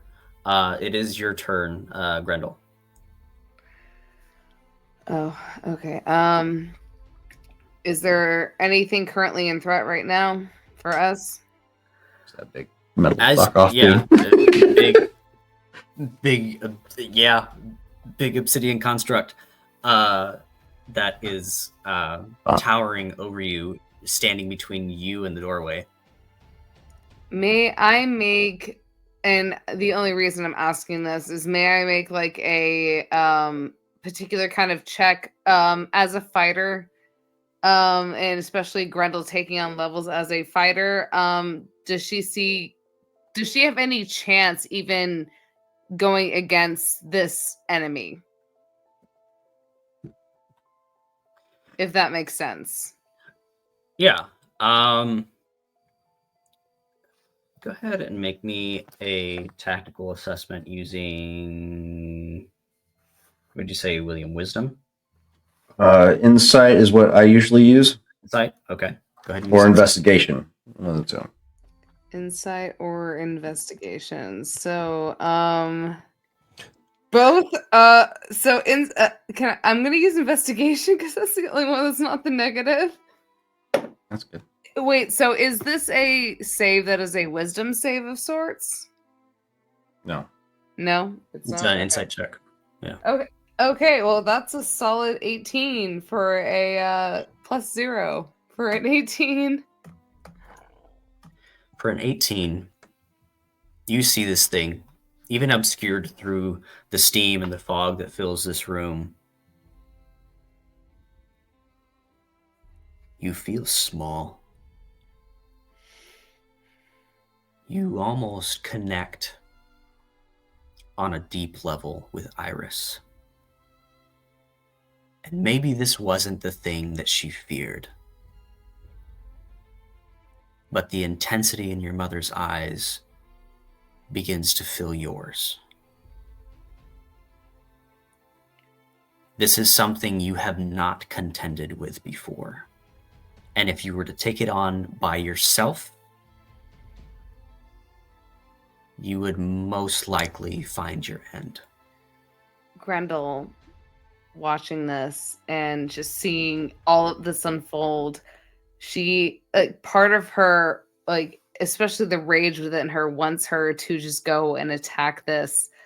But as she is seeing, just especially with all the things that William has taught her, she is breaking down the battlefield as she looks across it, and she stops for a moment and she goes,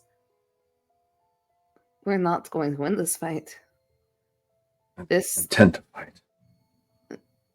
We need to get out of here." And she immediately, her head jerks towards Godey being crawled away, and she immediately goes and who is currently carrying Godey? Is it Emrys?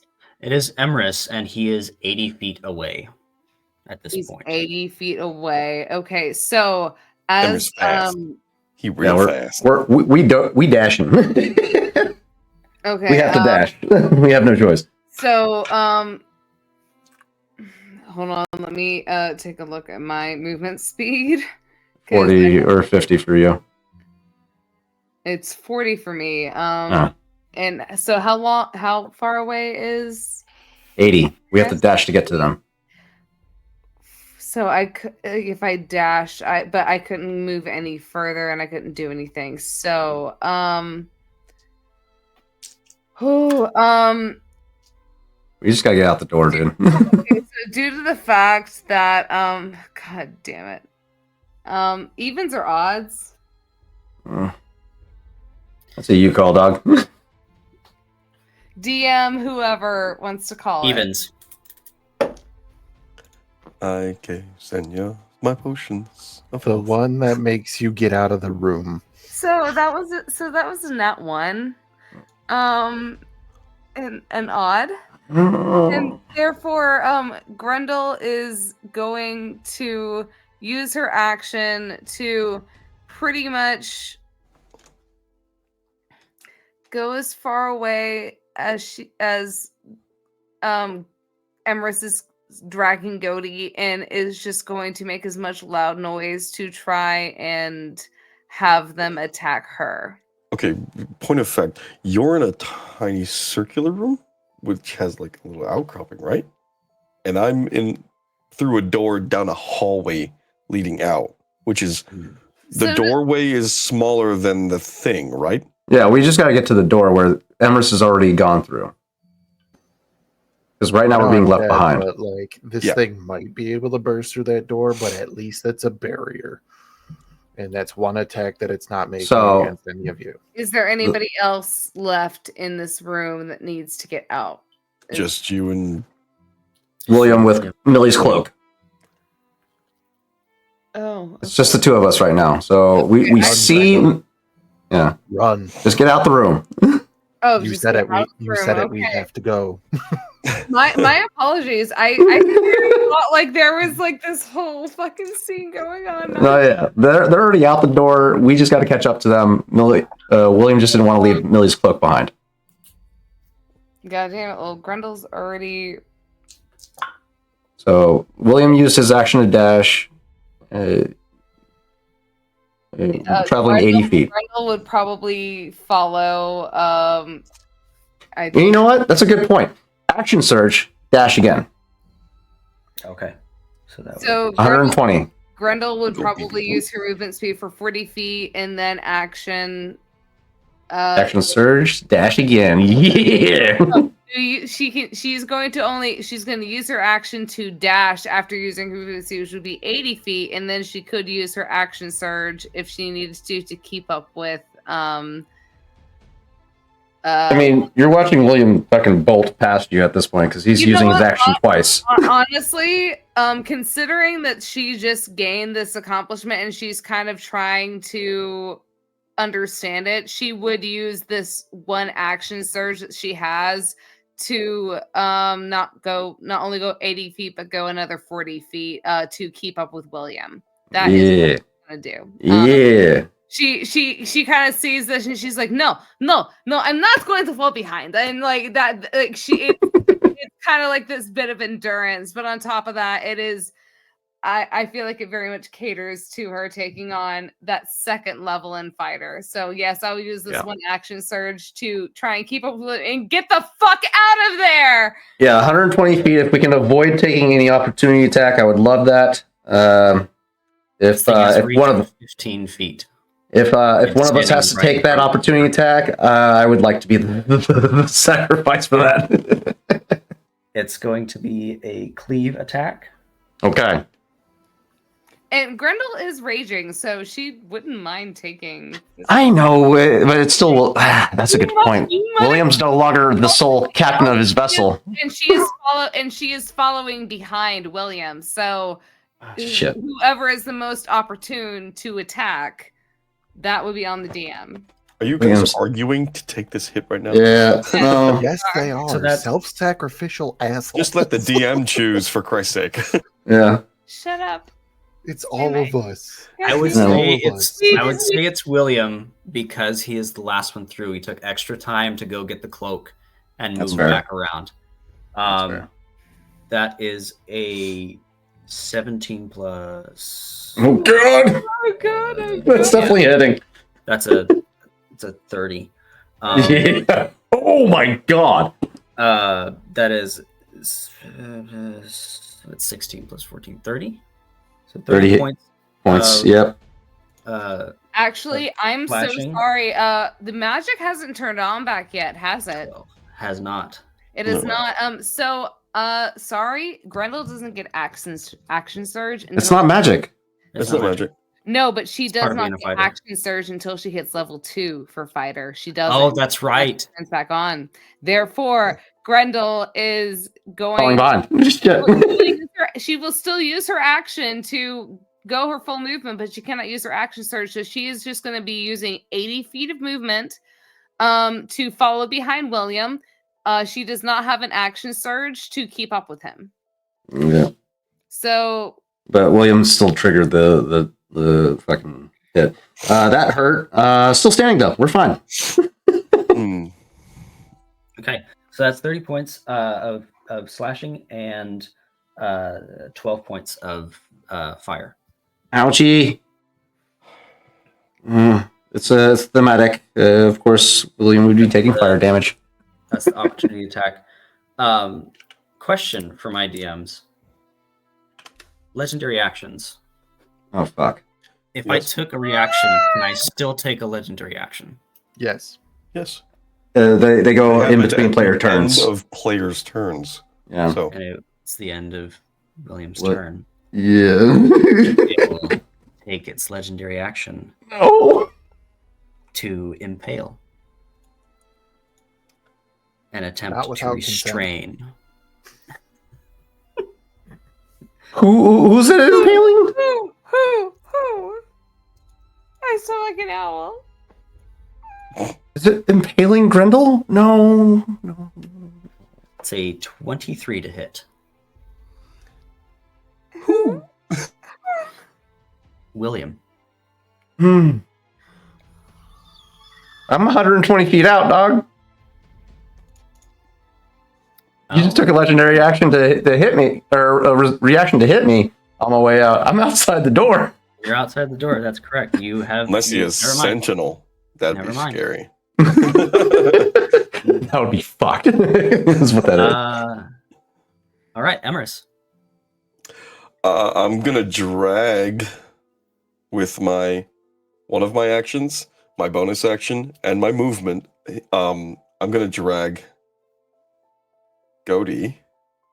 I just did the math. Another 170 feet down the hall or wherever, and then I'm gonna dump a medicine check into him. And try and get him back up. Yeah. So that's 2 actions. So 2d4, sir. 2d4. That's 4s on both of them. Damn. Ow. How You looking, don't homie? have to do this. Because you did take fire blast. How you looking, homie? Me?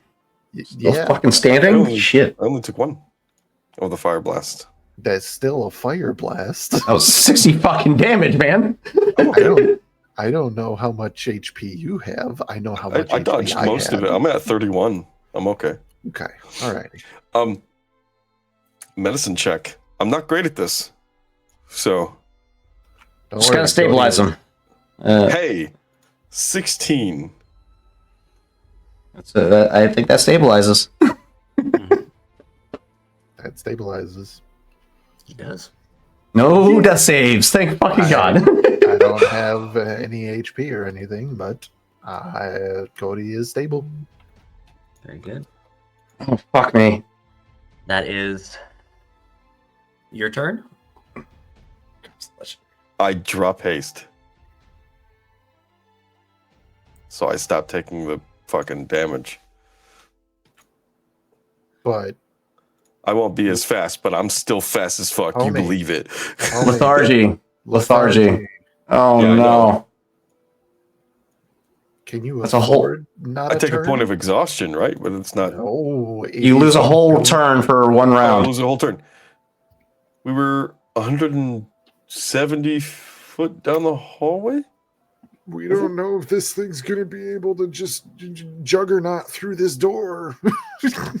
If it does, we're fucked. It's okay. So That's Cody, fine. with you being stabilized, but 0 HP, is that just your turn, pretty much? I'm happy to be here. He's happy to be alive. Yeah. Grendel's still in the room, so Grendel's I'm still sorry, but I need to get you out of this. So, William, It's the Go ahead. construct's turn. oh, fuck. I would like magic back, please. You begin to see this large obsidian construct meld with the fog.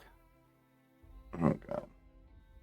As it turns to smoke and ash and begins to pour through the door, reconstructing itself on the other side. As it looks down the hall and up the stairs, it sees you, Emerus. It looks up.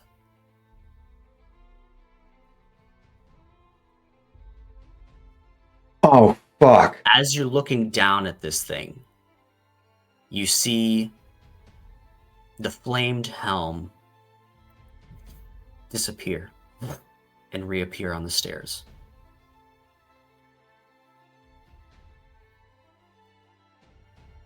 And it uses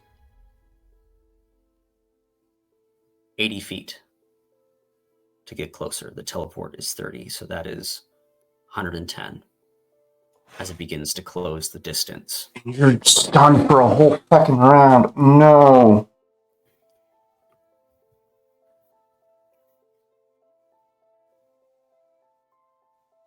Grendel. Or no, William, it is your turn.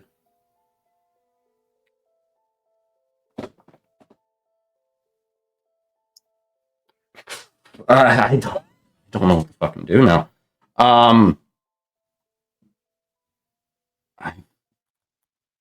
Can I see this motherfucker? Yeah. How far away is he from me? Let's see. You went 120 feet. Yes. He's 10 Into feet from you.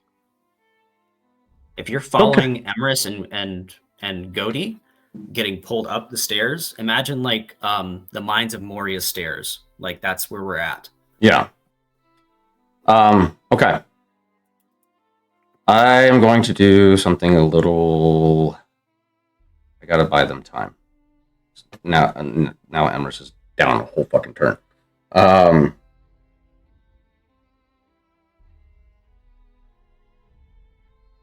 does this do? It doesn't say any size restriction. That's fine. William draws out Ivara and Nadia, moving 30 feet backwards. And as he raises his two ladies, a orb begins to coalesce in front of the barrels, and you just hear reverberating through the halls.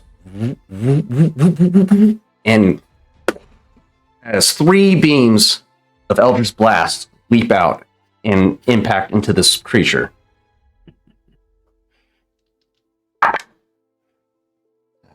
Okay, so far so good. That third one might not hit. We're going to supplement it. Third one's getting a supplement. It's my last tactical superiority die. Come on, get over here. My last one for precision strike. It's probably not going to do it, but I need it anyways. Where are you? +6. Okay.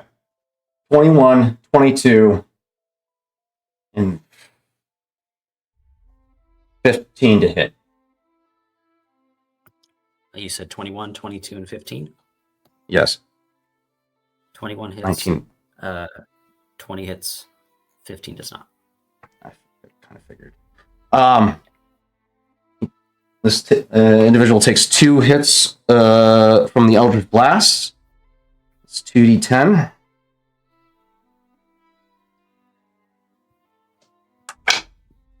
That's 19 points of force damage, and he is also dragged 20 feet backwards. as he uses the grasp of Hadar to drag him away from Emrys. It's 10 feet, right? 10 per hit. It only is one beam. Per hit. One of the 3 beams. It's not on all of them. It doesn't say that. I've played. It says, Are you using repelling blast or nope, grasp of Hadar that pulls them towards me. Gotcha. It doesn't say it only affects one. It says I can. I hope you're right, because that would be awesome. But I once on each of your turns, yes. Once on each of your turns. So 10 feet. Okay. Shit. 10 feet is still huge. I was hoping I could get 30 out of it. Well, yep. I at least managed to get the attention of this fucking thing. Away from Emrys, who's now carrying one of my unconscious friends. Fucking fuck. Who is also stunned. That will. That's my action. I have a bonus action. He's going to fire off Nadia, just as an extra fuck you to this guy. This is probably going to hurt me more than it's going to hurt him. We'll see. That you bitch. It's a 16. That doesn't hit. But yeah, it's just basically trying to get this thing's attention and away from Emrys, because this thing moves faster than expected. Okay. We're fine. After your turn, it uses another legendary action to close another 30 feet. Fuck. It doesn't provoke opportunity attacks. How far would we say it is from you, Emrys, at this point? It's traveled 140 feet. 140. I moved 170 with. So 30 more. So yeah. Grendel, it's your turn. This thing's like the automaton. It doesn't stop. It's terrifying. It will not stop until it has achieved its goal. So currently, where is Grendel? Wait, what's its goal? It's after the fucking Ember Paragon. Not the Sea King's Fang, the one that Goaty has. Literally chasing my corpse. Where is Grendel? You're right behind William in the chamber. And where is that exactly? Is that how far away from the enemy? She is still trying to get the fuck out of there, as she was told, but that thing left the two of us in the dust. It said, fuck the two of us. And we're... Go ahead. Addendum, it is 40 feet away from Emrys because William pulled it back 10 feet. Correct. So again, where is Grendel? We don't see it. Yeah, you are about 100. Let's see. It's 40 feet. Yeah, you're a little over 100 feet from where it is at. Does Grendel take up some stairs? Does Grendel take notice, just with her fighting and like her taking on these 2 levels of fighting and just analyzing the battlefield? Does she take notice that this individual, the person that she is fighting and trying to also run away from, is currently distracted by something else?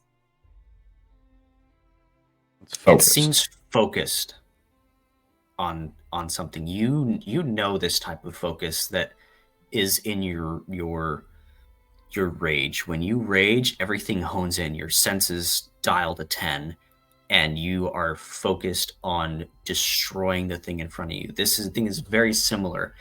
It's not necessarily intent on destroying. However, it is wreaking havoc. It is focused on a specific goal. I will say, just due to the fact that this thing in general is not focusing on her. She is just like, there is a part of her that's just kind of like, this motherfucker, like, I rage for this and you do nothing? Go fuck yourself.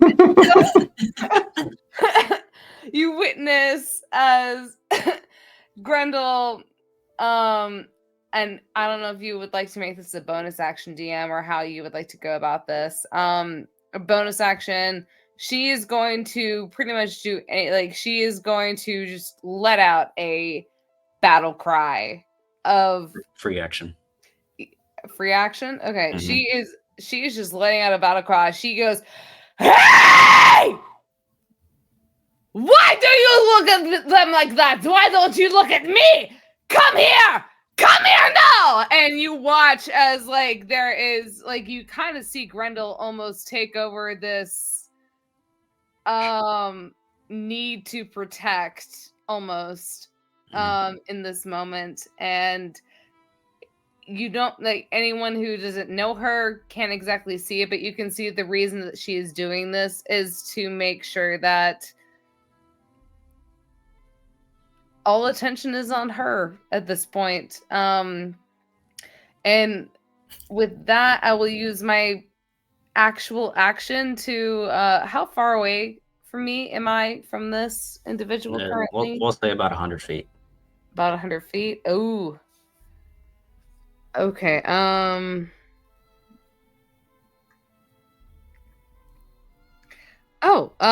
Grendel immediately just kind of goes down. She takes her ballista and she just sits there and she goes, "If you want to fight anybody, you look at me!" And she immediately goes and fires her ballista at this individual. So that'll be a do we go based on strength Yeah. for that roll? Okay. So currently she is at 25 due to the fact that she is raging. Mhm. So that will be a plus. So for her executioner's battle axe, it's a plus 13. For everything else, it's a plus 11. What would you prefer to go for? She's proficient in her battle axe, but she is when it comes Your to your battle axe is a +1 weapon, I believe. So it would probably be the 11 okay, all right. So I will roll that plus 11. because the ballista is non-magical, correct? Sounds good. Yes. All right. I'm very nervous about this. That will be a 28. 28 hits. 18 plus 11 for a 20, actually 29. 29 hits.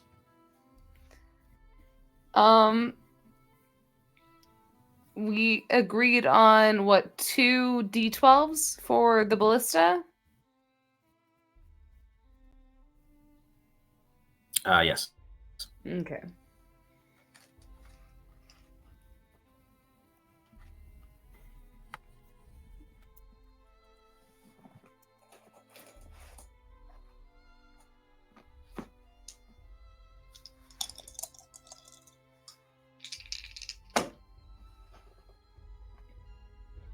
All right, that will be a 5 and a 10. 15.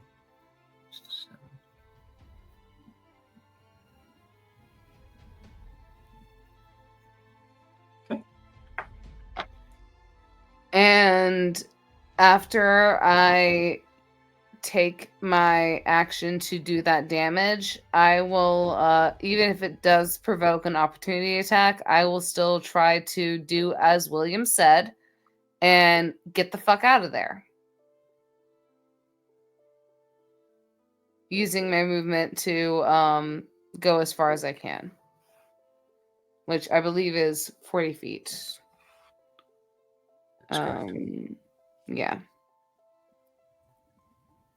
You begin to close distance with this construct. It's going to use another legendary action to move within striking distance.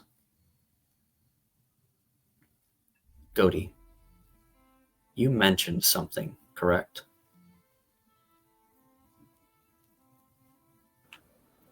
Maybe? What are you inferring? You handed off a certain item. Or a certain couple items, correct? That was narratively if I was going to die. Okay, so you still maintain them. Very well. That's all I needed to know. Emrys, Yeah. it's your turn. Is it looming over me? It is 10 feet from you. Okay. I can't move. I can't do anything. With its long sword, or its great sword, up as it suddenly appears. The oppressive heat. Godi is unconscious. It does not recharge its cleansing fire. Thank goodness for that. There are small victories.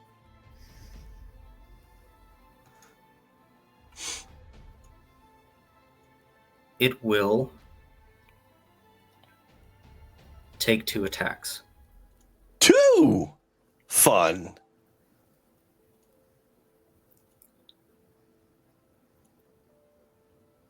Slam.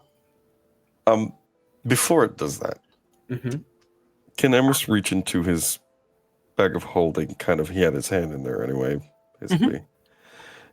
He's going to kind of think about the sending stone to Nina. And he grabs it in his hand. He activates it. And he goes, I fucked up, love. Sorry.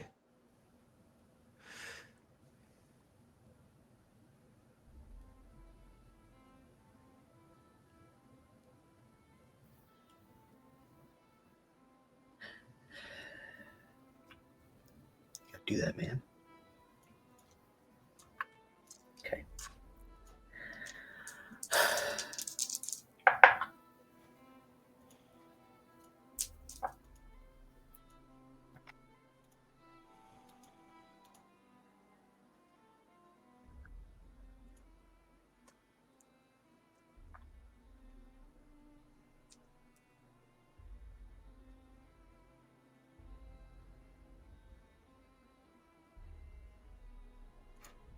Remember, disadvantage because I'm basically incapacitated. I'm just kidding.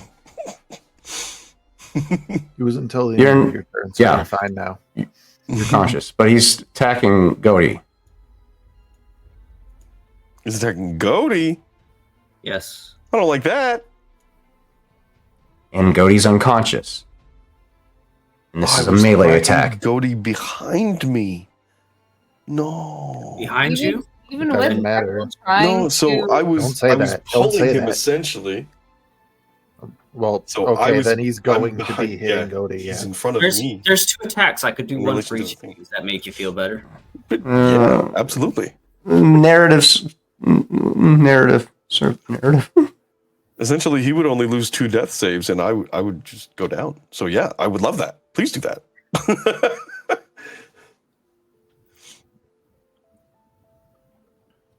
Give me the numbers, Chris. I don't want to. William and Grendel can't get to them in time. First attack. First of attack is a natural 20. He's Rules fucking as dead. written. Rules as written. This puts me into death saves. Second If attack. it does over your max HP, you're just dead. No, taking any points of damage puts me back into Yeah. death saves. If you're Yeah. unconscious, it But it's doesn't, not- it doesn't matter the damage. If you take damage, it puts you back into death saves when you're unconscious. The unconscious state is an Right. auto crit, isn't it? It doesn't matter at this point. Now I'm doing death saves. Now I have to get 3 fails or 3 successes. The Second attack. is impale. Oh God. I need you to make me a DC 21 strength saving throw. I am unconscious. I cannot unconscious. make it. Okay. For all intents and purposes, you are restrained, and you will take an extra 3d6 fire damage on top of the So initial. long as the second attack hit, the damage is inconsequential. That is 2 failed death saves for Godi. I'm gonna lose it. I'm gonna fucking lose it. It reaches down.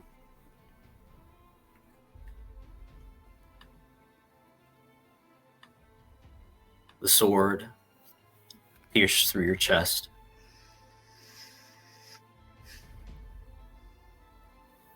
As with its large fingers, it picks up a small, leather-bound package.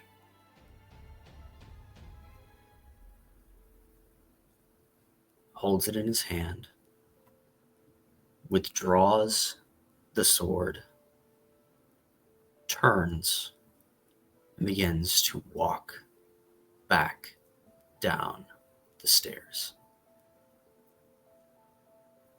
At this point in time, Emrys,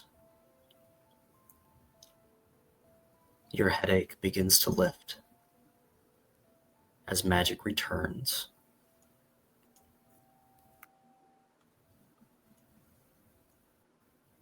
Katie,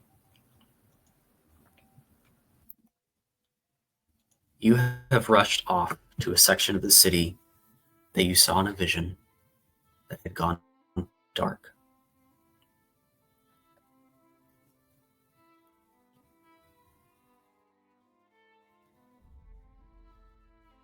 You sped there as quickly as you could. An old warehouse district in the northwest. You find the location you saw in your vision. An old abandoned building in decay.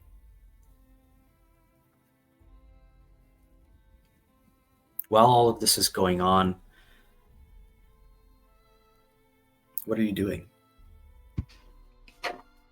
I'm finding my way to the spot that I saw in the vision where I saw my ancestor.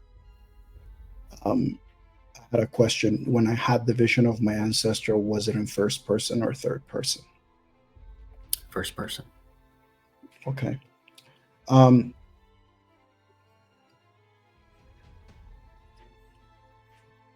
I able to get in that place to the spot where the broken rune is supposed to be? Being in this space, investigating for a bit, you find a hidden door leading to a lower chamber. A laboratory in shambles. Honestly, it's not even a laboratory. It's more of a torture chamber. A curtain hangs across a doorway, tattered and rotten. And behind is an archway, similar to that in Embershard. Broken, desecrated, and rising from the floor an eerie black mist. I need you to make me a wisdom saving throw. I'm going to also, as I mentioned through private message, of the 3 spells that you allow me to carry with me that are basically prepared, given from Opal to them, the one that I activate as soon as I ended up attempting to help Godi when the incinerator showed up was Foresight, which basically gives me advantages on saving throws, disadvantages on people attacking me, advantages on attacks. It lasts for 8 hours.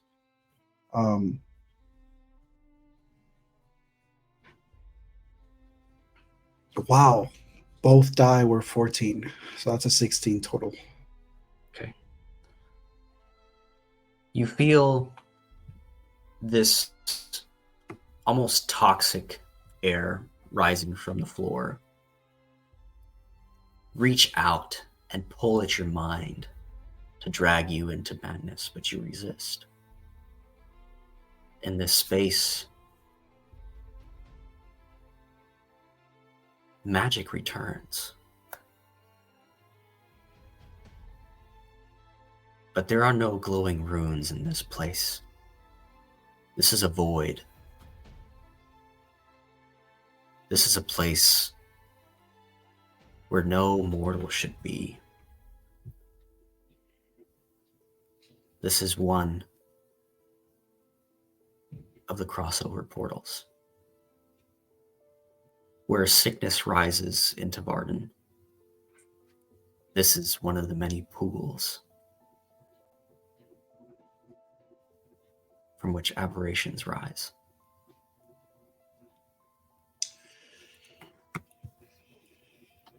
Zenya.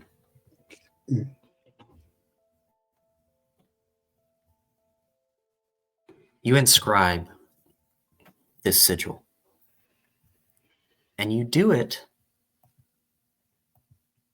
in a way that you were instructed, or so you thought.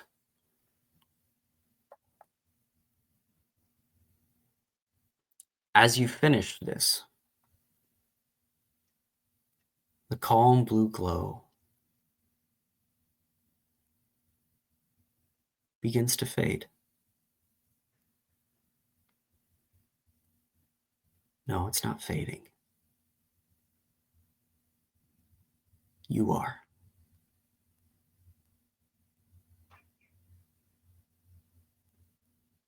As you look,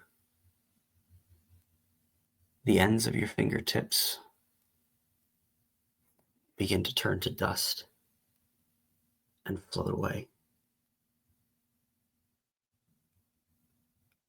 The ring on your finger, the ring of whispered truths from the Oracle Ibrin, flares.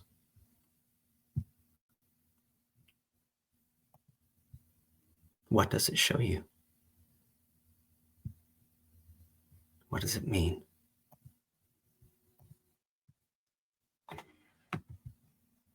Glimpses of visions of the future, events not yet come to pass. They're like fleeting dreams. But who do those dreams drift towards? Family? Friends?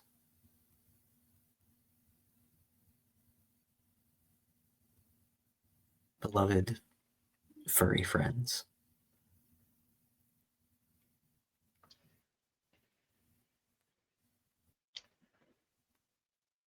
They would go to Grendel, the last of his friends that he spoke directly to.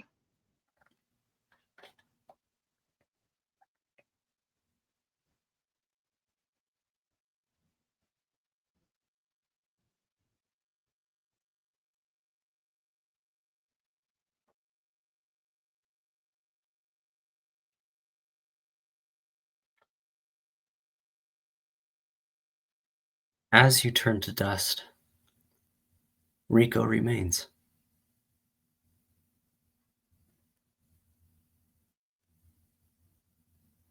Desperately chittering, pacing back and forth, realizing there's something wrong and nothing he can do. As you disappear from Vardin.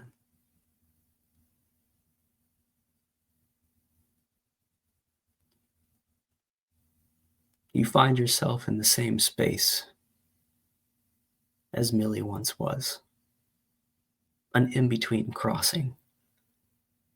But rather than a desk in front of you, you see a bed, your own childhood bed, where your family would gather to read stories.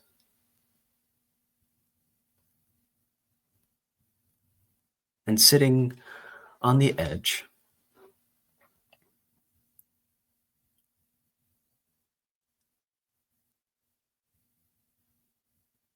is Mindoran?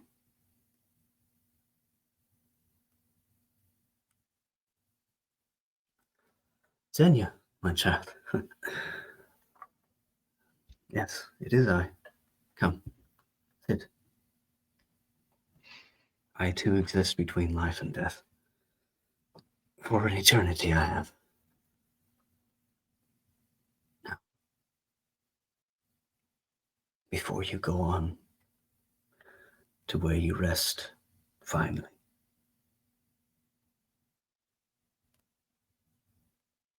I first must say I'm very proud of you. I've enjoyed reading your stories.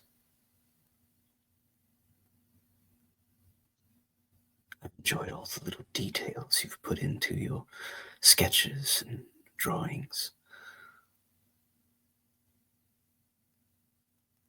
You have such wonderful gifts, and you use them all very well. I'd like you to have this. And he pulls a small tome from his robes.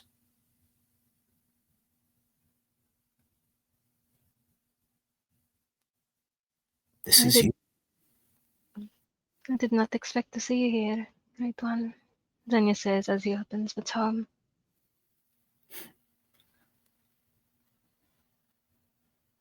I bid farewell to many who cross these paths.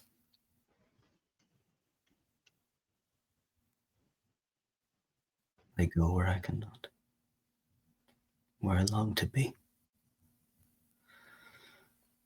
Either material plane, to be among my friends again, or to pass beyond and rest. Either one would suit me fine. However, my love for this realm keeps me here until it fades from existence, or it is put back together. This tome is you. It's your entire life's work. Everything from your first cry to your last action.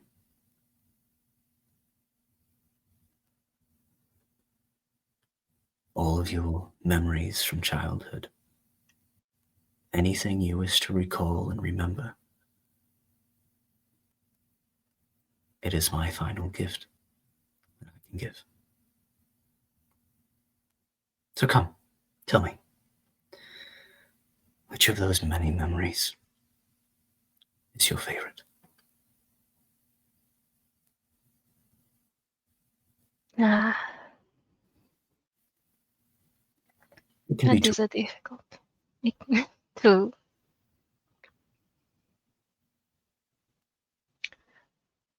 I think one of them would be the first time I saw the sea and realized this world is so much bigger than you and I. Indeed. As you're speaking of this memory, you almost smell the salt air as you did the first time you saw the sea. Hearing the gulls cry for the very first time as well. Any memory you put forth, you are experiencing it once again as if for the very first time. All of its wonder, all of its depth. Once again for the very first time. As you sit and talk, it seems for hours, but it passes by in just a moment.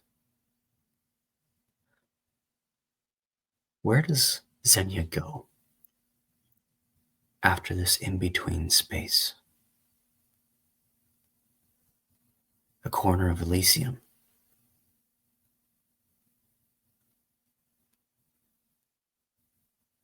To to the halls of heroes with her orc brethren, to become Nice. part of the Shadow Realm, as her drow ancestors came from. I think after all he's done, and after all the creatures he has looked after, he is very much part of the shadows. Much more than he was when he first set out.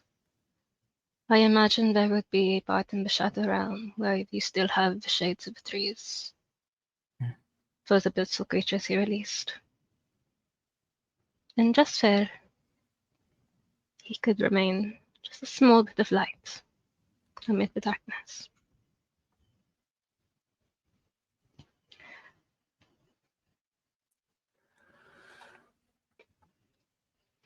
Was it enough, Mindran?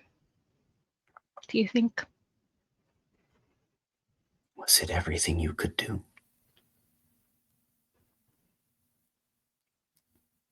I hope so.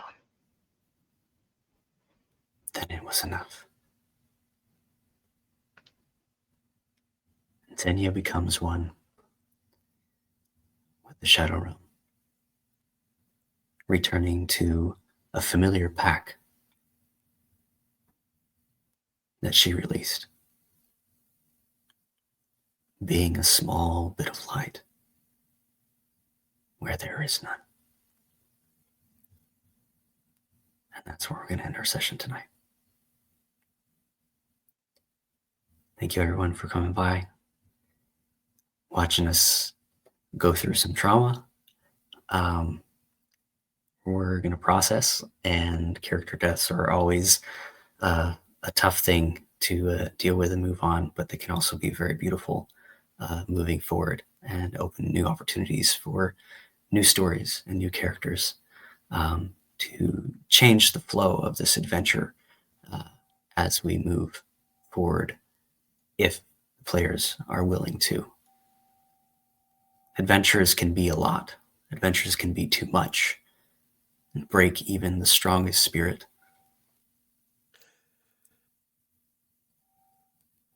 But we'll have to find out what happens next time on To Be Diced. Thank you. We love you. Take care of yourself. I'll see you next week.